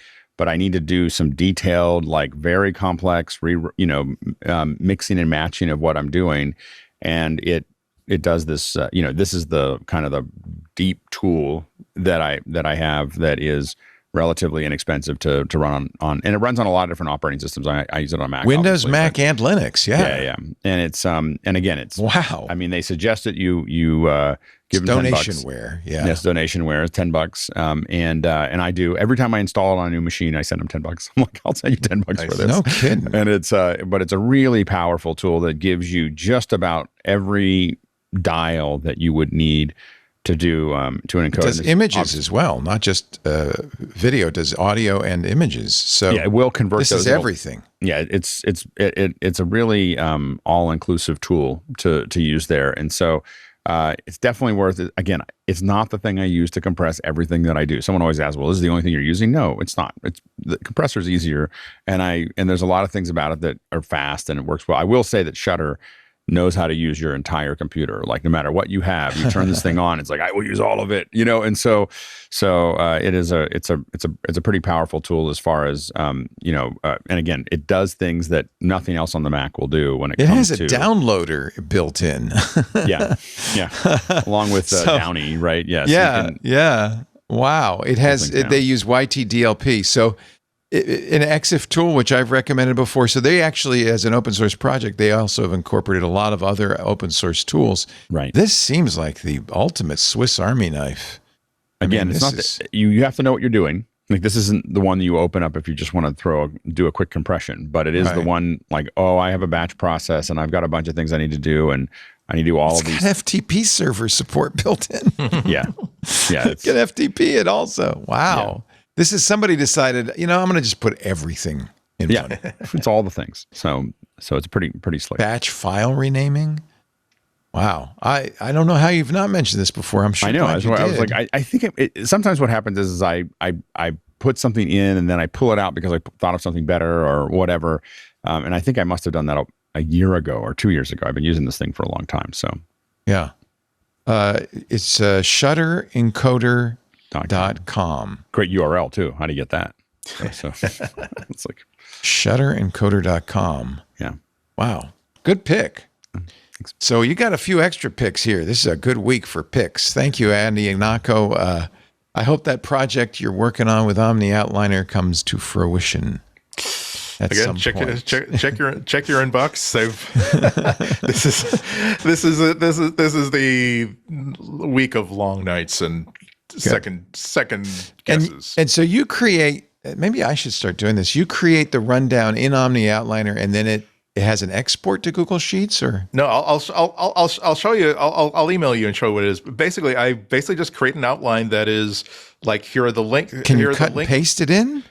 I usually cut and paste, like on the morning of, I just basically cut paste links into it. I could probably make it more efficient by creating a script that simply says, hey, your show notes are much better than mine. I mean, yeah. So basically, I compose it and write it like in Omni Outliner, and then I have like an Apple script that says, okay, take all the data that's in here, export it as a comma separated values file that has like all the stuff that it needs in order, so I can simply paste it into what your template is. And so like the morning of, when I finish organizing like my contributions, I just simply like open up your template, paste it in.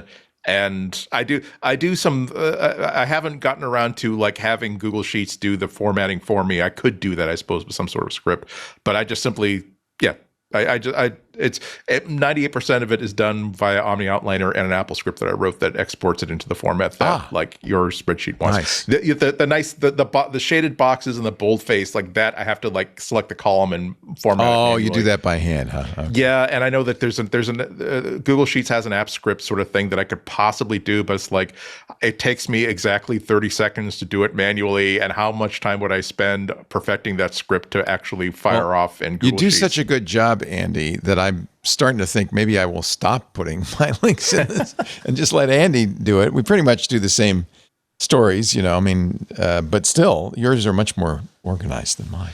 I will say that my work in contributing to this sheet for the past couple of years has caused me to realize that, wow, this larger project that I've been working on, that would be a good thing that's a good thing that I could use for this other project, isn't it? So yes, I have MacBreak to thanks for making me think, hey, what if we could make this as easy as possible so that I could actually create this stuff really easily? Thank you, Andrew. And not go on Blue Sky, soon to be in a browser near you. And ladies and gentlemen, Alex Lindsay is all over the place, not just the East Wing, but you will find many of his finest works at officehours.global. I bought the baseball caps, so you'll be seeing my address float by your living room Excellent. table. Sometime soon. What's the special show you're doing tonight? David Paskin has been dealing deep into. He's one of our hosts, and he hosts a show on one of our shows on Thursday night, and the called The Rundown, and he is really been digging into AI, and so he's going to talk about AI tonight. Very interesting. How AI will change your life for better or worse. I don't know. I don't think he necessarily says all of it's positive, but I think it doesn't have to be. It's going to change your life. That's all that matters. There's also a special coming from last month on Dante, which we had talked about before. You do a lot of fun stuff. All of this is available at the website officehours.global, including the baseball cap. And the Office Hours YouTube channel, which is youtube.com/officehoursglobal. Thank you, and Mr. Alex Lindsay. How are you still doing the gray matter? We're going to be doing. We're going to change it. It's coming out in a couple of weeks. Krasny Conversations. So we're going to rebrand it a little bit. We probably should have used Michael Krasny's name in the first place. That definitely helps the brand. Yeah. Yes. So we're gonna. We wanted to stop and regear. We're moving to Substack, and good. And then we'll be kind of moving forward from that position. Excellent. Yeah. Thank you, Andy. Thank you, Alex. Thank you in absentia to Jason Snell, who's running to the airport. Jason won't be here next week, but as I mentioned, the bearded tutor will fill in for him, Stephen Robles. Andy and Alex will also be here, and I hope you will be too. We do MacBreak Weekly every Tuesday. It's 11 a.m. Pacific, 2 p.m. Eastern Time, 1900 UTC. And when we do it, we stream it live, so you can actually watch live. If you're in the club, and I hope you are, you can watch it inside the Club Twit Discord. But there's also YouTube, Twitch, Facebook, LinkedIn, X.com, and Kick. We stream on all of those platforms, and where they're, I think they all have chat, but if they don't, most of them do. I see the chats on my screen, so you can always chat with us there. But the best way to chat is in the Club Twit Discord. That's the fun place where the cool kids hang out. Those are the people who are members of our club. The club is a very important part of the operation. It funds 25% of our costs. That may well be going up. As time goes by, I suspect it will. I hope it will.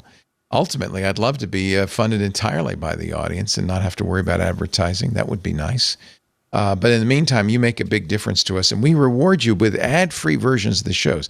Now, I was trying to figure out if we charge you enough to make up for the amount of money we lose for not playing you ads, and I have no idea. My guess is the $10 a month you pay is probably less than what we would make by making you listen to ads. Nevertheless, it seems like more than enough. If you want to pay $10 a month, support what we do, get the ad-free versions of the shows, get access to the Discord, all the special programming you do. Our AI user group is coming up Friday. We're going to do MCPs. We're going to build an MCP on Friday. That should be fun. We have the book club. We have the photography with Chris Marquardt every month. Lots of special stuff. Twit.tv/clubtwit if you're not a member. It helps us out. That's the main reason to do it. It keeps these shows going and on the air, keeps the staff employed, keeps the light bills paid and all of that. Twit.tv/clubtwit. Thank you. After the fact, you can, of course, get shows for free, ad-supported at our website, twit.tv/mbw. There is a YouTube channel with even more ads. That's handy, though, because the YouTube channel lets you clip bits. So if you wanted to share, the good news about Omni Outliner 6, for instance, you can just clip that and send it to friends. It's the easiest way for them to see what we're up to. Easiest way for you to get the show is subscribe in your favorite podcast player. That way you get it automatically, audio or video or both. Take your pick. There are, of course, we're on every podcast client there is. If yours, whether it's Apple Podcasts or Overcast or Pocket Cast or whatever, if it allows reviews, please leave us a good review. Help spread the word. When you've been doing a show for 20 years, it's hard to kind of be the flavor of the month. But with your help, maybe that goal, we can achieve that goal once again. Thank you, everybody, for joining us. We will see you next week. And it has been my sad and solemn duty for the last 20 years, I must tell you, it is time to get back to work because break time is over. See you next time. Bye-bye.